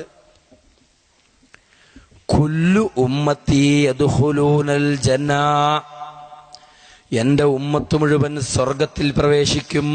അള്ളാന്റെ റസൂൽ പറയാ. ഇതിലും വലിയൊരു സന്തോഷം മുഹമ്മദ് നബിയുടെ ഉമ്മത്തിന് കിട്ടാനുണ്ടോ? അല്ലാഹു റബ്ബുൽ ഇസ്സത്ത് നമുക്ക് ചെയ്തിട്ടുള്ള അനുഗ്രഹത്തിൽ ഒരു വലിയ അനുഗ്രഹമാണ് മുഹമ്മദ് റസൂലുള്ളാന്റെ ഉമ്മത്തായിട്ട് നമ്മളെ കൊണ്ടുവന്നു എന്നുള്ളത്. മനുഷ്യനായി സൃഷ്ടിച്ചു എന്നുള്ളൊരു വലിയ അനുഗ്രഹമാണ്, അല്ലെ? നമ്മളെ സൃഷ്ടിക്കപ്പെട്ടിട്ടുള്ള അതേ മെറ്റീരിയലുകൾ കൊണ്ടാണ് ഈ ലോകത്തുള്ള സർവ്വ ജീവജാലങ്ങളും സൃഷ്ടിക്കപ്പെട്ടിട്ടുള്ളത്. മനുഷ്യരെ സൃഷ്ടിക്കാൻ വേണ്ടി വേറെന്തോ സാധനമൊന്നും ഉപയോഗിച്ചിട്ടില്ല. പക്ഷെ ഈ മെറ്റീരിയലുകൾ കൊണ്ട് തന്നെ കോടാനുകോടികൾ ജീവികൾ വേറെ രൂപത്തിൽ സൃഷ്ടിക്കപ്പെട്ടപ്പോൾ അല്ലാഹു റബ്ബുൽ ഇസ്സത്ത് നമ്മളെ മനുഷ്യനായി സൃഷ്ടിച്ചു. അത് വലിയൊരു അനുഗ്രഹമാണ്. ഇനി അതിലുപരിയായ വലിയൊരു അനുഗ്രഹമാണ് റസൂൽ മുഹമ്മദ് നബിയുടെ ഉമ്മത്തായിട്ട് നമ്മളെ കൊണ്ടുവന്നു എന്നുള്ളത്. എന്താ കാരണം? നാളെ മഹ്ശറയിൽ വെച്ച് മുഹമ്മദ് നബി സല്ലല്ലാഹു അലൈഹി വസല്ലമയും നബിയോടൊപ്പം നബിയുടെ ഉമ്മത്തിൽപ്പെട്ട വിചാരണ കൂടാതെ സ്വർഗത്തിൽ പ്രവേശിക്കുന്ന അനുയായികളും സ്വർഗത്തിൽ പ്രവേശിച്ചതിന് ശേഷമാണ് ബാക്കിയുള്ള സർവ്വ പ്രവാചകന്മാർക്ക് പോലും സ്വർഗത്തിൽ പ്രവേശിക്കാൻ പറ്റുള്ളൂ. മുഹമ്മദ് നബിക്കും മുഹമ്മദ് നബിയുടെ ഉമ്മത്തിലെ വിചാരണ കൂടാതെ സ്വർഗത്തിൽ പ്രവേശിക്കുന്ന ആളുകളും സ്വർഗത്തിൽ പ്രവേശിച്ചതിന് ശേഷമേ ബാക്കിയുള്ള പ്രവാചകന്മാർക്ക് പോലും സ്വർഗത്തിൽ പ്രവേശിക്കാൻ പറ്റുള്ളൂ. വലിയ അനുഗ്രഹമാണ് മുഹമ്മദ് നബിയുടെ ഉമ്മത്തായി എന്നുള്ളത് നമ്മൾ ഓർക്കണം. ആ റസൂലുള്ള പഠിപ്പിക്കാൻ ഉമ്മത്തിന് വലിയൊരു സന്തോഷ വാർത്ത. എന്താണത്? കുല്ലു ഉമ്മത്തി യദ്ഖുലൂനൽ ജന്ന, എന്റെ ഉമ്മത്ത് മുഴുവൻ സ്വർഗത്തിൽ പ്രവേശിക്കും. എന്റെ ഉമ്മത്ത് മുഴുവൻ സ്വർഗത്തിൽ പ്രവേശിക്കും. ഇല്ലാമൻ അബാ, വിസമ്മതിച്ചവർ ഒഴികെ എന്റെ ഉമ്മത്ത് മുഴുവൻ സ്വർഗത്തിൽ പ്രവേശിക്കും. അല്ലാഹുവിന്റെ റസൂലിനോട് ചോദിക്കപ്പെട്ടു, മൻ അബാ യാ റസൂലല്ലാഹ്, ആരാണ് നബിയെ വിസമ്മതിച്ചവർ? അല്ലാഹുവിന്റെ റസൂല് പറഞ്ഞു, മൻ അതാഅനി ദഖലൽ ജന്ന, എന്നെ അനുസരിച്ചവർ സ്വർഗത്തിൽ പ്രവേശിക്കും. മൻ അസാനി ഫഖദ് അബാ, ആരാണോ എന്നോട് അനുസരണക്കേട് കാണിക്കുന്നവർ അവൻ എന്നോട് വിസമ്മതം കാണിച്ചിരിക്കുന്നു, അവൻ എന്നോട് വിസമ്മതിച്ചിരിക്കുന്നു, അവൻ സ്വർഗത്തിൽ പ്രവേശിക്കൂല. അള്ളാന്റെ റസൂലിനെ അനുസരിച്ചാൽ മതി. നമുക്ക് സ്വർഗത്തിൽ പ്രവേശിക്കാൻ വലിയ മല മറിക്കണമെന്ന് അള്ളാന്റെ റസൂല് പറഞ്ഞില്ലല്ലോ. നമ്മെ കൊണ്ടാവാത്ത വലിയ ഉത്തരവാദിത്തം നമ്മോട് ഏൽപ്പിച്ചില്ലല്ലോ. അള്ളാഹുവിന്റെ റസൂലിനെ അനുസരിക്കുന്ന ഉമ്മത്താവുക, അത്രേ വേണ്ടൂ. നമ്മൾ ഓർക്കണം, അള്ളാന്റെ റസൂല് പഠിപ്പിച്ചതാ, മൻ അഹദസ ഫീ അംരിനാ ഹാദാ മാ ലൈസ മിൻഹു ഫഹുവ റദ്ദ്. ഈ ദീനിലില്ലാത്ത കാര്യങ്ങൾ, ഈ ദീനിൽ അടിസ്ഥാനമില്ലാത്ത ആചാരങ്ങളും ആഘോഷങ്ങളും ഇബാദത്തുകളും വിശ്വാസങ്ങളും ആരെങ്കിലും പുതുതായി കൊണ്ടുവന്നാൽ അതിനെ തള്ളിക്കളയണം. മൻ അമില അമലൻ ലൈസ അലൈഹി അംറുനാ ഫഹുവ റദ്ദ്. നമ്മുടെ നിർദ്ദേശമില്ലാത്ത കാര്യങ്ങൾ വാക്കുകൊണ്ടോ പ്രവർത്തി കൊണ്ടോ അനുവാദം നൽകിയിട്ടോ നാം നിർദ്ദേശിച്ചിട്ടില്ലാത്ത പ്രവർത്തനം ആരെങ്കിലും ചെയ്താൽ അത് തള്ളിക്കളയണമെന്ന് അല്ലാഹുവിന്റെ റസൂലിന്റെ നിർദ്ദേശമാണ്. ആ നിർദ്ദേശം പാലിച്ച് സ്വർഗത്തിൽ പോകണോ, അതോ അള്ളാന്റെ റസൂലിന്റെ നിർദ്ദേശം അവഗണിച്ച് നൂതനങ്ങളായ കാര്യങ്ങളെ വാരിപ്പുണർന്നുകൊണ്ട് റസൂലിനോട് വിസമ്മതം കാണിച്ച് നരകത്തിൽ പോകണോ? ഇതാ നമ്മുടെ മുന്നിലുള്ള ചോദ്യം. ദീനിലൊരു പുതിയ വിശ്വാസം കൊണ്ടുവന്നാൽ, ഒരു പുതിയ ഇബാദത്ത് കൊണ്ടുവന്നാൽ, പുതിയ ആഘോഷമോ ആചാരമോ കൊണ്ടുവന്നാൽ ഫഹുവ റദ്ദ്, അതിനെ നിങ്ങൾ തള്ളിക്കളയണേ എന്ന് റസൂലുള്ളാഹിന്റെ നിർദ്ദേശം. ഇതനുസരിച്ച് സ്വർഗത്തിൽ പോകണോ, അത് അള്ളാന്റെ റസൂലിന്റെ ആ നിർദ്ദേശമൊക്കെ തള്ളിക്കളഞ്ഞ് പുതിയതായി കൊണ്ടുവരുന്ന ആചാരങ്ങൾ, ആഘോഷങ്ങൾ, ഇബാദത്തുകൾ? ഒന്നും രണ്ട് ഇബാദത്തൊന്നുമില്ല. പണ്ടൊക്കെ ഞാൻ പ്രസംഗിക്കുമ്പോൾ 331 വക 666 വക എന്നേ പറയാറുള്ളൂ. ഈ കഴിഞ്ഞ മാസം ഞാൻ ബുക്ക് സ്റ്റാളിൽ കയറി നോക്കിയപ്പോൾ 7777 വക ഏടുകൾ. 7700. എങ്ങനെയാ അത് എഴുതിണ്ടാക്കണമെന്ന് ആലോചിക്കണം. 1000 എന്നൊക്കെ പറയുമ്പോൾ ഒരു എന്തോരം ഉണ്ട്. 1000 എന്ന് പറയുമ്പോൾ തന്നെ എത്തുമോ? ഖുർആനിൽ 6666 ആയത്തെന്ന് പറഞ്ഞ പോലെ അതിനും അപ്പുറം 7777 വക ഏടുകൾ, 7777 വക ഇബാദത്തുകൾ നിർമ്മിച്ചേക്ക. ഇത് സ്വീകരിച്ച്, ഈ നൂതനമായ സമ്പ്രദായങ്ങൾ സ്വീകരിച്ച് റസൂലിനോട് വിസമ്മതം കാണിച്ച് നരകത്തിൽ പോണോ, അതോ അള്ളാന്റെ റസൂലിനെ അനുസരിച്ച് പുതിയതായി ദീനിൽ കടത്തിക്കൂട്ടിയിട്ടുള്ള വിശ്വാസങ്ങൾ, ഔലിയാക്കന്മാരെ പറ്റി അവര് ഗൈബ് അറിയുന്നവരാണ്, നമ്മുടെ പ്രാർത്ഥന കേൾക്കുന്നവരാണ്, മൺമറന്ന കാര്യങ്ങൾ അറിയുന്നവരാണ്, എവിടെ നിന്ന് വിളിച്ച് പ്രാർത്ഥിച്ചാലും അത് കേൾക്കാൻ അവർക്ക് കഴിയും, അവർക്ക് അസാമാന്യമായ ശക്തിയുള്ളവരാണ് തുടങ്ങിയിട്ടുള്ള അന്ധവിശ്വാസങ്ങൾ, അതുപോലെ തന്നെ ദീനിൽ കടത്തിക്കൂട്ടിയിട്ടുള്ള ഇബാദത്തുകൾ, ദീനിൽ കടത്തിക്കൂട്ടിയിട്ടുള്ള ആഘോഷങ്ങൾ, ആചാരങ്ങൾ, ഇതൊക്കെ വാരിപ്പുണർന്ന് റസൂലിനെ അവഗണിച്ച് നരകത്തിൽ പോണോ, അതോ ഈ നൂതന കാര്യങ്ങളെ തള്ളിക്കളഞ്ഞ അള്ളാന്റെ റസൂലിനെ അനുസരിച്ച് സ്വർഗത്തിൽ പോണോ? ഇതേ നമ്മുടെ മുന്നിലുള്ള ചോദ്യമുള്ളൂ. ആരെയും കുറ്റം പറയാനോ പരിഹസിക്കാനോ പുച്ഛിക്കാനോ വേണ്ടി പറയല്ല. ഞാൻ പറയുന്ന കാര്യങ്ങൾ നമുക്ക് ഉപകരിക്കുന്നതാണ്, സത്യസന്ധമാണ് എന്ന് തോന്നുന്നെങ്കിൽ മാത്രം സ്വീകരിച്ചാൽ മതി. നേരെ മറിച്ച് ഇവിടെ വന്നിട്ട് ഈ നാട്ടിലുള്ള പണ്ഡിതന്മാരെ ചീത്ത വിളിക്കാൻ വന്നതാണെന്നോ എന്റെ ഗുരുനാഥന്മാരെ പുച്ഛിക്കാൻ വേണ്ടി വന്നതാണെന്നോ തോന്നുന്നെങ്കിൽ എന്റെ വാക്കുകൾക്ക് നിങ്ങൾ പുല്ല് വില പോലും കൊടുക്കേണ്ടതില്ല. എനിക്ക് ഉപകരിക്കുന്ന കാര്യമാണ്, സത്യമായ കാര്യമാണ് പറഞ്ഞതെന്ന് തോന്നുന്നുണ്ടെങ്കിൽ മാത്രം സ്വീകരിച്ചാൽ മതി. എന്റെ പ്രിയപ്പെട്ട സഹോദരന്മാർ ഓർക്കണം, നമ്മുടെ മുസ്ലിം ഉമ്മത്തിന്റെ മുന്നിലുള്ള ഒരേ ഒരു ചോദ്യം ഇതാ: അള്ളാന്റെ റസൂലിനെ അനുസരിക്കണോ, റസൂലിനോട് വിസമ്മതം കാണിക്കണം? അതിന് നമ്മൾ ഉത്തരം പറയാ: വിസമ്മതിച്ചാൽ നരകം, അനുസരിച്ചാൽ സ്വർഗം. അനുസരിച്ചാൽ പാടൊന്നുമില്ല, ബുദ്ധിമുട്ടൊന്നുമില്ല. നൂതനമായ എത്ര കാര്യങ്ങളിൽ നിന്ന് 7777 ആചാരങ്ങളിൽ നിന്ന് രക്ഷപ്പെടുക എന്ന് പറഞ്ഞാൽ നിസ്സാര കാര്യമാണോ? നമ്മോട് നിർദ്ദേശിച്ചിട്ടുള്ള ഇബാദത്തുകൾ സുന്നത്തുകൾ ചെയ്യാൻ തന്നെ നമ്മളെ കൊണ്ട് പറ്റുന്നില്ല. എന്നെ ഈ നിർദ്ദേശിക്കാത്ത 7777 വക ആചാരങ്ങളിൽ നിന്നൊക്കെ രക്ഷപ്പെടുക എന്നുള്ളത് നിസ്സാര കാര്യമാണോ? എളുപ്പവും കിട്ടും, സ്വർഗത്തിൽ പോവുകയും ചെയ്യാം, റസൂലിനെ അനുസരിക്കുകയും ചെയ്യാം. നമ്മൾ ഓർക്കണം. നമ്മുടെ നാട്ടിലുള്ള മുസ്ലിങ്ങൾക്ക് പറയാൻ പറ്റുമോ, പടച്ച റബ്ബേ, ഞങ്ങൾ ഈ ദുനിയാവിൽ വരുമ്പോൾ 1073 വിഭാഗം ആളുകൾ ഞങ്ങളുടേതാണ് യഥാർത്ഥ ഇസ്ലാം എന്ന അവകാശവാദം ഉന്നയിച്ചുകൊണ്ട് രംഗത്തുണ്ടായിരുന്നു. ഈ 73 വിഭാഗം ആളുകളുടെ കൂട്ടത്തിൽ നിന്ന് യഥാർത്ഥ ഇസ്ലാം ഏതാണെന്ന് മനസ്സിലാക്കാൻ ഞങ്ങൾക്ക് പറ്റിയില്ല. 1-2 പാർട്ടികളൊക്കെയാണ് ഞാൻ എന്തെങ്കിലുമൊക്കെ മനസ്സിലാക്കാൻ പറ്റും. ഇത് 73-ലധികം ആളുകളാണ്. അതുകൊണ്ടാണ് നിന്റെ മുമ്പിൽ ഈ രൂപത്തിൽ ഇസ്ലാമുമായി ബന്ധമില്ലാത്ത വിശ്വാസങ്ങളും ആചാരങ്ങളും ആഘോഷങ്ങളും ഇബാദത്തുകളും ഒക്കെ സമർപ്പിച്ചുകൊണ്ട് നിന്നെ കണ്ടുമുട്ടേണ്ടി വന്നെന്ന് പറയാൻ പറ്റില്ല. എന്താ കാരണം? എല്ലാ മുസ്ലിമിനും അറിയാം ഇസ്ലാം സമ്പൂർണമായിട്ട് 1400 വർഷമായി എന്ന്, അല്ലെ? ഈ അടുത്ത കാലത്തുണ്ടായ ഒരു വിവാദം ഏതൊരു സാധാരണക്കാരനും യഥാർത്ഥ ഇസ്ലാമിനെ മനസ്സിലാക്കാൻ പറ്റുന്ന ഒരു സാഹചര്യം ഉണ്ടാക്കി തീർത്തിരിക്കുകയാണ്. ബാഹ്യമായിട്ട് ചിന്തിക്കുമ്പോൾ ചില അന്ധവിശ്വാസങ്ങളിലേക്കും തെറ്റായ പ്രവർത്തനങ്ങളിലേക്കൊക്കെ ക്ഷണിക്കുന്നതാണെങ്കിലും അതുമായി ബന്ധപ്പെട്ടിട്ടുണ്ടായ വിവാദം യഥാർത്ഥ ഇസ്ലാമിനെ ഏതൊരു സാധാരണക്കാരനും മനസ്സിലാക്കാൻ പറ്റുന്ന അവസ്ഥയുണ്ടാക്കി തീർത്തിരിക്കുന്നു. എന്താ കാരണം? നമ്മുടെ ഒരു ഗുരുനാഥൻ പ്രവാചകന്റെ തിരുകേശമെന്ന് പറഞ്ഞിട്ടൊരു കേശവുമായി രംഗത്ത് വന്നു. അദ്ദേഹം പറഞ്ഞു, ഇത് റസൂലിന്റെ കേശമാണ്. റസൂലിന്റെ സ്വപ്ന നിർദ്ദേശത്തിന്റെ ഫലമായിട്ടാണ് ഞങ്ങൾക്കിത് കിട്ടിയത്. അള്ളാന്റെ റസൂല് തൃപ്തിപ്പെടുന്ന സംഘടന ഞങ്ങളാണ് എന്നതിന്റെ തെളിവാണിതെന്ന് പറഞ്ഞുകൊണ്ട് രംഗത്ത് വന്നപ്പോ അതേ ആശയം പഠിപ്പിക്കുന്ന ഒരു സംഘടന എഴുന്നേറ്റ് നിന്ന് ചോദിച്ചു, നിങ്ങൾ കൊണ്ടുവന്ന കേശം റസൂലിന്റെ കേശമാണെങ്കിൽ അതിന് സനദ് പറയാൻ പറ്റുമോ? നിങ്ങൾക്കാരാണത് നൽകിയത്? അദ്ദേഹത്തിന് ആരത് കൊടുത്തു? അദ്ദേഹത്തിന് ആരത് കൊടുത്തു? അങ്ങനെ പറഞ്ഞ് റസൂലുള്ള വരെ എത്തുന്ന സനദ് പറയാൻ പറ്റുമോ? പരമ്പര പറയാൻ പറ്റുമോ?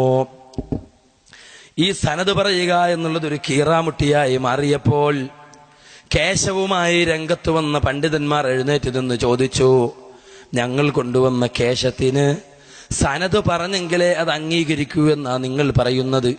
എന്നാൽ ഇസ്ലാമായി നമ്മൾ പഠിപ്പിച്ചുകൊണ്ടിരിക്കുന്ന പല കാര്യങ്ങൾക്കും ഈ ലോകത്ത് മുസ്ലിമീങ്ങളുടെ മുന്നിൽ നമുക്ക് സനദ് പറയാൻ പറ്റുമോ?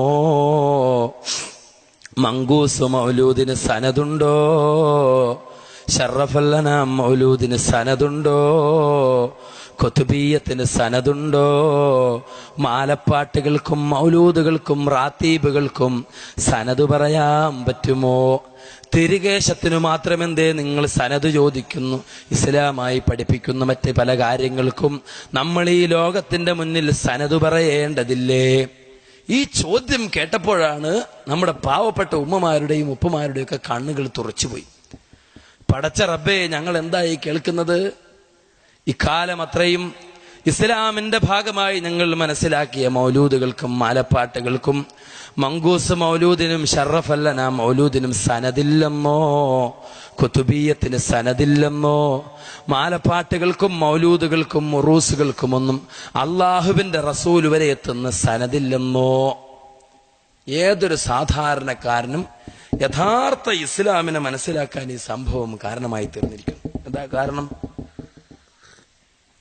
ഇസ്ലാമിന്റെ ഭാഗമായ ഒരു വിശ്വാസം അംഗീകരിക്കപ്പെടണമെങ്കിൽ, ഒരാചാരം അംഗീകരിക്കപ്പെടണമെങ്കിൽ, ഒരു ഇബാദത്ത് അംഗീകരിക്കപ്പെടണമെങ്കിൽ അതിന് പാരമ്പര്യമുണ്ടായിരിക്കണം. 1400 വർഷത്തെ പാരമ്പര്യമുണ്ടായിരിക്കണം, സനദുണ്ടായിരിക്കണമെന്ന് ഏതൊരു സാധാരണക്കാരനും മനസ്സിലാക്കാൻ ഈ സംഭവം കാരണമായി തീർന്നിരിക്കുകയാണ്.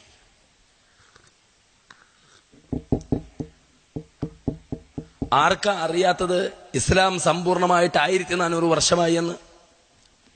അള്ളാഹുവിന്റെ പ്രവാചകൻ ഹജ്ജത്തുൽ വദാഇൽ അറഫയിൽ നിൽക്കുമ്പോൾ മുഖറബുൽ അംലാക്ക് ജിബ്രീൽ അലൈഹിസ്സലാം വന്നുകൊണ്ട് ഓതിക്കൊടുത്തു, അൽയൗമ അക്മൽതു ലക്കും ദീനക്കും വഅത്മംതു അലൈക്കും നിഅമതി വറദീതു ലക്കുമുൽ ഇസ്ലാമ ദീനാ. ഇന്നത്തെ ദിവസം നിങ്ങളുടെ ദീനിനെ ഞാൻ പൂർത്തിയാക്കി തന്നിരിക്കുന്നു, എന്റെ അനുഗ്രഹം നിങ്ങൾക്ക് ഞാൻ സമ്പൂർണമാക്കിയിരിക്കുന്നു. വറദീതു ലക്കുമുൽ ഇസ്ലാമ ദീനാ, ഇസ്ലാമിനെ ദീനായി നിങ്ങൾക്ക് ഞാൻ തൃപ്തിപ്പെട്ടിരിക്കുന്നു.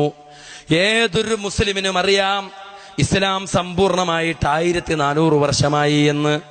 ഇസ്ലാം സമ്പൂർണമായിട്ട് 1400 വർഷമായി. ഇസ്ലാമിന്റെ ഒരു വിശ്വാസം ഇസ്ലാമായി അംഗീകരിക്കണമെങ്കിൽ, ഇസ്ലാമിന്റെ ഭാഗമായ ഒരു ഇബാദത്തിന് അംഗീകരിക്കണമെങ്കിൽ, ഒരു ആചാരവും ആഘോഷവും ഇസ്ലാമിന്റെ ഭാഗമായി അംഗീകരിക്കണമെങ്കിൽ 1400 വർഷങ്ങൾക്ക് മുമ്പ് അത് സമ്പൂർണമാണ് എന്ന് ലോകത്തിന്റെ മുമ്പിൽ തെളിയിക്കണം. ഏതൊരു മുസ്ലിമിനും അറിയാം, എല്ലാവർക്കും അറിയുന്ന ഒരു യാഥാർത്ഥ്യമാണ് ഇസ്ലാം സമ്പൂർണമായിട്ട് 1400 വർഷമായി എന്ന്. പിന്നെ എങ്ങനെയാണ് ഈ ഇസ്ലാമിൽ 1400 വർഷങ്ങൾക്ക് മുമ്പ് സമ്പൂർണമായ ഇസ്ലാമിൽ 100ഉം 150ഉം വർഷം മാത്രം പാരമ്പര്യമുള്ള കുതുബിയത്ത് ഇസ്ലാമിന്റെ ഭാഗമായത് എങ്ങനെയാ? 400ഉം 450ഉം വർഷം മാത്രം പാരമ്പര്യമുള്ള മങ്കൂസ് മൗലൂദും ഷറഫലന മൗലൂദും ഒക്കെ ഇസ്ലാമിന്റെ ഭാഗമായത് എങ്ങനെയാ? 600ഓ 700ഓ വർഷം മാത്രം പാരമ്പര്യമുള്ള ജീലാനി ദിനാഘോഷവും നബിദിനാഘോഷവും ഒക്കെ ഇസ്ലാമിന്റെ ഭാഗമായത് എങ്ങനെയാ? ഇതൊക്കെ മനസ്സിലാക്കാൻ ഒരുപാട് ബുദ്ധിയൊന്നും വേണ്ട. ഏതോ ആറ്റം ബോംബിന്റെ ആന്തരിക രഹസ്യങ്ങളെപ്പറ്റി ചർച്ച ചെയ്യാനുള്ള ബുദ്ധിയൊന്നും വേണ്ട. സാധാരണ ബുദ്ധിമതി. ഇസ്ലാം സമ്പൂർണമായിട്ട് 1400 വർഷമായിട്ടുണ്ടെങ്കിൽ ആ ഇസ്ലാമിന്റെ ഭാഗമായ വിശ്വാസങ്ങൾക്കും ആചാരങ്ങൾക്കും ആഘോഷങ്ങൾക്കും ഇബാദത്തുകൾക്കും വേണം 1400 വർഷത്തെ പാരമ്പര്യം. ഏത് സാധാരണക്കാരനെ ഇത് മനസ്സിലാക്കാൻ പറ്റാത്തത്? അള്ളാഹുവിന്റെ മുമ്പിൽ ചെന്നിട്ട് പറയാൻ പറ്റൂല യഥാർത്ഥ ഇസ്ലാമിനെ അറിയാത്തത് കൊണ്ടാണ് ഞാൻ ഈ പാരമ്പര്യമില്ലാത്ത എന്റേതല്ലാത്ത വിശ്വാസവും ഇബാദത്തുകളുമായി നിന്നെ അഭിമുഖീകരിച്ചെന്ന് പറയാൻ പറ്റൂല. എന്റെ പ്രിയപ്പെട്ട സഹോദരന്മാർ സഹോദരിമാർ നെഞ്ചത്ത് കൈവച്ചുകൊണ്ട് ചിന്തിക്കുക. യഥാർത്ഥ ഇസ്ലാമിനെ മനസ്സിലാക്കിയിട്ട് തന്നെയാണ് നമ്മൾ അതല്ലാത്തതിന്റെ പിന്നാലെ പോയിക്കൊണ്ടിരിക്കുന്നത്. പരിശുദ്ധ ഖുർആനിന്റെ ആശയം അല്ല സൃഷ്ടികളോട് പ്രാർത്ഥിക്കൽ എന്ന് നമുക്കറിയാം. പരിശുദ്ധ ഖുർആനിന്റെ ആശയം അല്ല ഖബറുകൾ കെട്ടിപ്പൊക്കലും അതിന്റെ മുകളിൽ ജാറം മൂടലും പുഷ്പാർച്ചന നടത്തലും ആവശ്യങ്ങൾ നിർവഹിക്കാൻ വേണ്ടി ജാറങ്ങളിലേക്ക് തീർത്ഥാടനം നടത്തലും ഖുർആനിന്റെ ആശയമല്ല എന്ന് നമുക്കറിയാം. എന്നിട്ട് നമ്മൾ അങ്ങോട്ട് പോയിക്കൊണ്ടിരിക്കുക. യഥാർത്ഥത്തിൽ അറിയാത്തത് കൊണ്ടല്ല, പക്ഷെ എന്തുകൊണ്ടോ നമ്മുടെ ചെറുപ്പകാലം മുതൽ തന്നെ പരിചയിച്ചു വന്നിട്ടുള്ള വിശ്വാസങ്ങളിൽ നിന്നും ആചാരങ്ങളിൽ നിന്നും പരിശുദ്ധ ഖുർആനിന്റെ വെളിച്ചത്തിൽ പിന്മാറാനുള്ള ഒരു ആർജവം നമ്മൾ കാണിക്കുന്നില്ല. അല്ലാഹു റബ്ബുൽ ഇസ്സത്ത് പറഞ്ഞല്ലോ, ഒരു പാപവും ചെയ്യാത്തവരെ പിൻപറ്റാൻ അല്ലാഹു പറഞ്ഞില്ലല്ലോ. വത്തബി സബീല മൻ അനാബ ഇലൈ, എന്നിലേക്ക് ഇനാബത്ത് ചെയ്യുന്നവരുടെ മാർഗം നിങ്ങൾ പിൻപറ്റുക. അല്ലെ, എന്നിലേക്ക് പശ്ചാത്തപിച്ച് മടങ്ങുന്നവരുടെ മാർഗം നിങ്ങൾ അനുഗമിക്കുക. കാരണം പാപങ്ങളിൽ അകപ്പെട്ടു പോവുക, വാക്കിലും പ്രവൃത്തിയിലും വിശ്വാസങ്ങളിലൊക്കെ അബദ്ധം സംഭവിക്കുക എന്നുള്ളത് മനുഷ്യ സഹജമാണ്. മനുഷ്യനെ പഴപ്പിക്കാൻ വേണ്ടിയിട്ടാണല്ലോ അല്ലാഹു റബ്ബുൽ ഇസ്സത്ത് പിശാച് ഇബ്ലീസിനെ ഒക്കെ സൃഷ്ടിച്ചിട്ടുള്ളത്. അപ്പൊ തെറ്റ് സംഭവിക്കുക, പിഴവിൽ അകപ്പെട്ടുക എന്നുള്ളത് മനുഷ്യന്റെ സ്വാഭാവികമാണ്. ആ തെറ്റിൽ നിന്ന് പിന്മാറുന്നതിനാണ് പ്രാധാന്യം. വത്തബി സബീല മൻ അനാബ ഇലൈ, എന്നിലേക്ക് ഇനാബത്ത് ചെയ്യുന്നവരെ പശ്ചാത്തപിക്കുന്നവരുടെ മാർഗം നിങ്ങൾ അനുഗമിക്കുക. അല്ലാഹു റബ്ബുൽ ഇസ്സത്ത് പഠിപ്പിക്കുക. ഈ തന്റെ ഇടമാണ് നമ്മൾ കാണിക്കേണ്ടത്. നമ്മൾ അകപ്പെട്ടിരിക്കുന്ന വിശ്വാസം അത് നല്ലതാണെന്ന് സമർത്ഥിക്കാൻ വേണ്ടിയിട്ടുള്ള ശ്രമങ്ങൾ നടത്തുകയല്ല വേണ്ടത്. യഥാർത്ഥ ഇസ്ലാമിലേക്ക് മടങ്ങാനുള്ള തന്റെ ഇടം, ആർജവം, അതിനുവേണ്ടി എന്ത് ത്യാഗം സഹിക്കേണ്ടി വന്നാലും നമ്മളത് തയ്യാറാകണം. ഒരുപാട് അവസരങ്ങളൊന്നുമില്ല ഈ അറിഞ്ഞ സത്യങ്ങളിലേക്ക് മടങ്ങാൻ. നാളെ ആകട്ടെ എന്ന് പറഞ്ഞ് മാറ്റിവെക്കാൻ നമ്മുടെ മുമ്പിൽ സമയമില്ല. കുറഞ്ഞ സമയം നമ്മൾ ഈ ദുനിയാവിൽ ജീവിക്കുന്നുള്ളൂ. ഒരുപാട് നാളുകളൊന്നുമില്ല. ഒരു 70 വയസ്സുള്ള 80 വയസ്സുള്ള ഒരാളെയൊക്കെ കാണുമ്പോൾ നമ്മൾ സാധാരണ നിലയിൽ വിചാരിക്കും, പടച്ച റബ്ബേ ഇയാളുടെയൊക്കെ പകുതി ആയുസ് നമ്മൾ ജീവിക്കുമോ? ഇയാളുടെയൊക്കെ ആയുസ് ലഭിച്ചിരുന്നെങ്കിൽ എത്ര ദീർഘമായ കാലമാണ് ഇയാൾ ജീവിച്ചിട്ടുള്ളത്. തലമുടിയൊക്കെ നരച്ച് തൊലിയൊക്കെ ഒട്ടിച്ചുളിഞ്ഞ് ഇദ്ദേഹത്തിൻ്റെയൊക്കെ ആയുസ് നമുക്ക് ലഭിച്ചിരുന്നെങ്കിൽ നമ്മൾ ആഗ്രഹിക്കും. നമ്മൾ ഓർക്കണം, ഒരുപാട് ദിവസമൊന്നും അയാൾ ജീവിച്ചിട്ടില്ല. വെറും 29,200 ദിവസം മാത്രമേ 80 വയസ്സ് ജീവിക്കുന്നവൻ ജീവിക്കുന്നുള്ളൂ. 25,550 ദിവസം കഴിയുമ്പോഴേക്കും ഒരു മനുഷ്യന്റെ 70 വയസ്സ് അങ്ങോട്ട് കഴിഞ്ഞു. 21,900 ദിവസം ജീവിക്കുമ്പോഴേക്കും ഒരു മനുഷ്യന്റെ 60 വയസ്സ് കഴിഞ്ഞു. 18,250 ദിവസം ജീവിക്കുമ്പോഴേക്കും ഒരു മനുഷ്യന്റെ 50 വയസ്സ് കഴിഞ്ഞു. ഒരു 10 വർഷം കൂടെ നമ്മുടെ മുന്നിലുണ്ടെങ്കിൽ പോലും നമ്മുടെ മുന്നിലുള്ളത് വെറും 3,650 ദിവസവും. 5 വർഷമാണെങ്കിലോ 1,825 ദിവസം. ഇപ്പൊ MP ആവാനും MLA ആവാനൊക്കെ ഇപ്പൊ നെട്ടോട്ട് ഓടിക്കൊണ്ടിരിക്കുന്ന എന്തിനാ? ഈ 1,825 ദിവസം ഒരു കസേര കയറിയിരിക്കണം, എന്തെങ്കിലുമൊക്കെ കാര്യങ്ങൾ ചെയ്യണം. ഈ ഒരു മോഹത്തോടു കൂടിയിട്ട് 1,825 ദിവസം കുറഞ്ഞ ദിവസങ്ങളെ നമ്മുടെ മുന്നിലുള്ളൂ. ഈ ദിവസം അങ്ങോട്ടും ഇങ്ങോട്ടും തർക്കിച്ചും വക്കാണമുണ്ടാക്കിയും വഴക്കുണ്ടാക്കിയും പരിഹസിച്ചും ആക്ഷേപിച്ചും സമയം കളയാതെ യഥാർത്ഥ ഇസ്ലാമിനെ മനസ്സിലാക്കാനും അത് ഉൾക്കൊള്ളാനും വേണ്ടി നമ്മൾ തയ്യാറാവുക. നാളെ അള്ളാഹുവിന്റെ മുമ്പിൽ മുസ്ലിം ഉമ്മത്ത് മുസ്ലിമീങ്ങളാണെന്ന് കടന്നു ചെല്ലുന്ന ആളുകളുടെ കൂട്ടത്തിൽ അള്ളാഹിന്റെ റസൂല് പഠിപ്പിക്കുന്നു, ഖിയാമത്ത് നാൾ എത്തുമ്പോഴേക്കും 73 വിഭാഗം ആളുകൾ ഇസ്ലാമിന്റെ അവകാശവാദം ഉന്നയിച്ചുകൊണ്ട് രംഗത്തുണ്ടാകും. 1-2 ആളുകളല്ല, 73 വിഭാഗം ആളുകൾ. അവരുടെ കൂട്ടത്തിൽ ഒരൊറ്റ വിഭാഗത്തിന്റെ ഇസ്ലാം മാത്രമേ അള്ളാഹ് സ്വീകരിക്കുകയുള്ളൂ. കുല്ലുഹും ഫിന്നാർ ഇല്ലാ മില്ലത്തം വാഹിദ. 72 വിഭാഗവും നരകത്തിലാണ്. ഒരൊറ്റ വിഭാഗത്തിന്റെ ഇസ്ലാം മാത്രമേ അള്ളാഹ് സ്വീകരിക്കൂ. ഏതാണ് ആ വിഭാഗം എന്ന് ചോദിച്ചപ്പോൾ അള്ളാഹിന്റെ റസൂലിന്റെ മറുപടി, മാ അനാ അലൈഹി വസഹാബി, ഞാനും എന്റെ സഹാബത്തും നിലകൊണ്ട മാർഗം ഏതോ ആ മാർഗത്തിൽ നിലകൊള്ളുന്നവർ. നമ്മൾ ചിന്തിക്കണം, ഇവിടെ നമ്മുടെ മുന്നിൽ 73ഓളം വിഭാഗം ആളുകൾ ഇസ്ലാമിന്റെ അവകാശവാദം ഉന്നയിച്ചുകൊണ്ട് പ്രവർത്തിക്കുന്നു. ഞങ്ങളുടേതാണ് യഥാർത്ഥ ഇസ്ലാം എന്നാണ് അവർ ലോകത്തോട് ഉദ്ഘോഷിച്ചു കൊണ്ടിരിക്കുന്നത്. നമ്മൾ ചിന്തിക്കണം, ആര് പഠിപ്പിക്കുന്ന വിശ്വാസത്തിനാണോ പരിശുദ്ധ ഖുർആനിന്റെ പിന്തുണയുള്ളത്, പ്രവാചകന്റെ ചര്യയുടെ പിന്തുണയുള്ളത്, അത് നമ്മൾ സ്വീകരിക്കണം. ആര് പഠിപ്പിക്കുന്ന ആഘോഷങ്ങൾക്കാണോ ഖുർആനിന്റെയും പ്രവാചകന്റെ ചര്യയുടെയും പിന്തുണയുള്ളത്, അത് നമ്മൾ സ്വീകരിക്കണം. ആര് പഠിപ്പിക്കുന്ന ഇബാദത്തുകൾക്കും ആര് പഠിപ്പിക്കുന്ന ആചാരങ്ങൾക്കുമാണോ പ്രവാചകന്റെയും പരിശുദ്ധ ഖുർആനിന്റെയും പിന്തുണയുള്ളത്, സഹാബത്തിന്റെ മാർഗത്തിന്റെ മാതൃകയുള്ളത്, അത് നമ്മൾ സ്വീകരിക്കണം. നമ്മൾ തെരഞ്ഞെടുപ്പ് നടത്തണം. ദുനിയാവിലെ തെരഞ്ഞെടുപ്പ് UDF ഭരിക്കണോ LDF ഭരിക്കണോ BJP ഭരിക്കണോ എന്നുള്ള ഇപ്പൊ തെരഞ്ഞെടുപ്പിന്റെ ചിന്തയിലാണ് നമ്മളൊക്കെ. അതിലിപ്പോ നമ്മൾ ആരെങ്കിലും ഒരാളെ തെരഞ്ഞെടുക്കും. UDFനെ തെരഞ്ഞെടുക്കണമെന്ന് വിചാരിക്കുന്നവർ അതിന് വോട്ട് ചെയ്യും, LDFനെ തെരഞ്ഞെടുക്കണമെന്ന് ആഗ്രഹിക്കുന്നവർ അതിന് വോട്ട് ചെയ്യും. ഇനി അതല്ല, രണ്ടും മാറ്റിയിട്ട് ഇനി BJPക്ക് ചെയ്യണമെന്ന് താല്പര്യമുള്ള അതിന് ചെയ്യും. അങ്ങനെ ഏതെങ്കിലും ഒരു പാർട്ടി നമ്മൾ തെരഞ്ഞെടുത്തു എന്ന് വിചാരിക്കട്ടെ, UDFനെ തെരഞ്ഞെടുത്തു, അല്ലെങ്കിൽ LDFനെ തെരഞ്ഞെടുത്തു, അല്ലെങ്കിൽ BJPയെ തെരഞ്ഞെടുത്തു.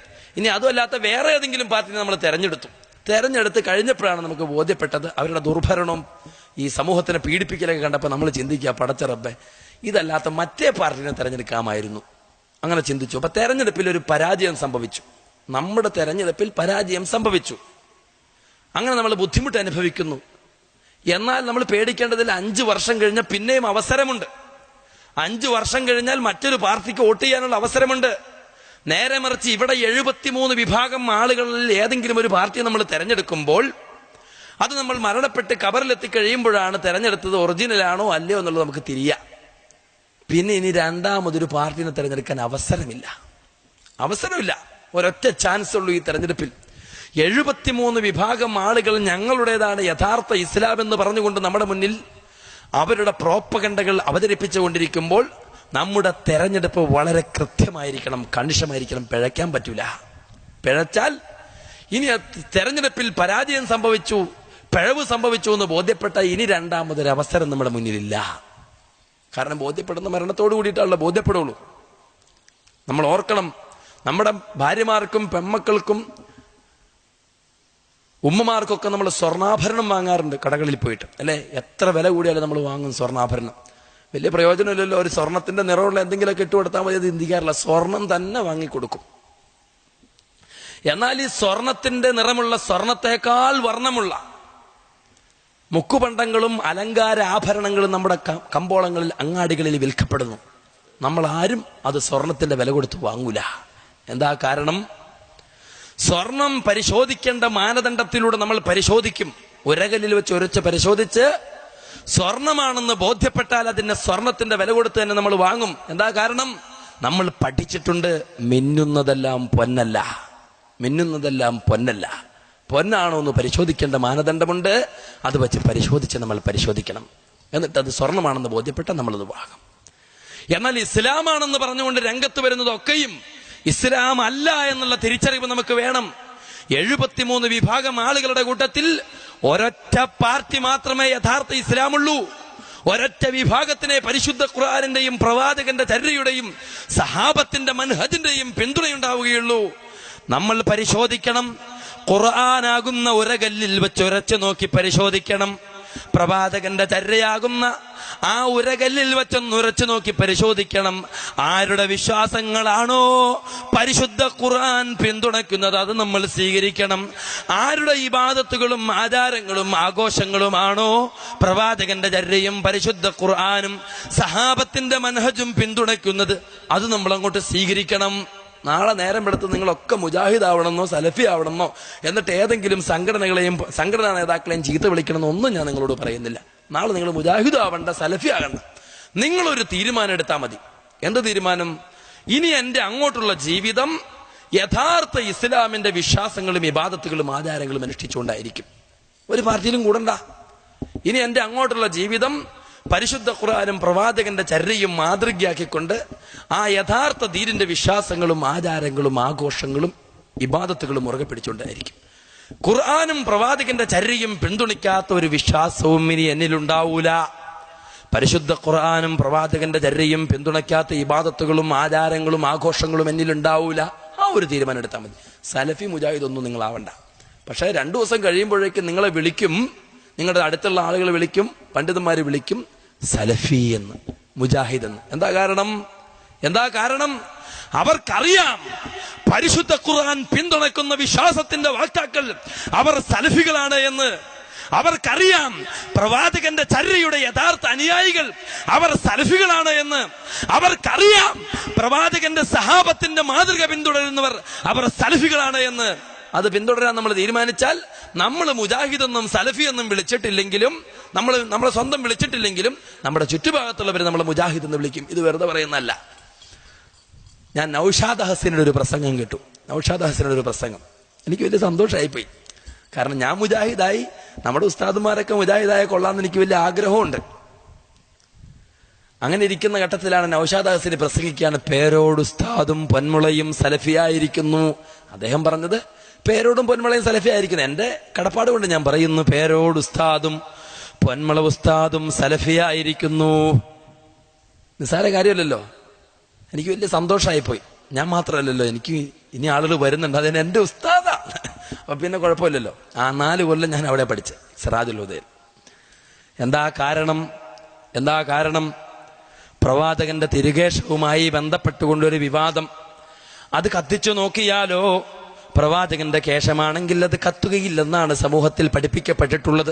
ചില കിതാബുകളിലൊക്കെ അങ്ങനെ ഉണ്ടോലും. പ്രവാചകന്റെ കേശമാണെങ്കിൽ അത് കത്തുകയില്ല പോൽ. എന്നാൽ അത് കത്തിച്ചു നോക്കിയാൽ പ്രവാചകന്റേതാണോ അല്ലയോ എന്ന് തിരിച്ചറിയാൻ പറ്റുമല്ലോ. അങ്ങനെ കത്തിച്ചു നോക്കിയാലോ എന്നൊരു തീരുമാനം വന്നപ്പോൾ ഈ പണ്ഡിതന്മാർ പേരോട് ഉസ്താദും പൊന്മുള ഉസ്താദും ഫോണുകളിലൂടെയും മറ്റും പ്രതികരിച്ചു. അങ്ങനെ കത്തിച്ചു നോക്കിയിട്ട് കാര്യമില്ല.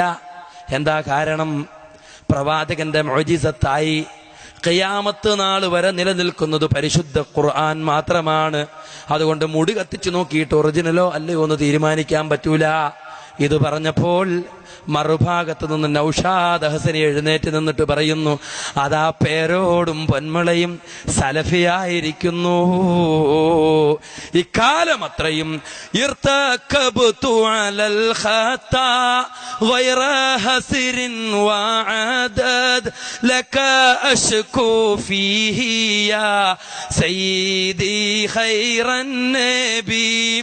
അള്ളാഹുവിന്റെ റസൂലിനോട് സഹായം തേടാൻ അള്ളാന്റെ റസൂല് സഹായിക്കുമെന്ന് പറഞ്ഞ ന്യായം എന്താണ്?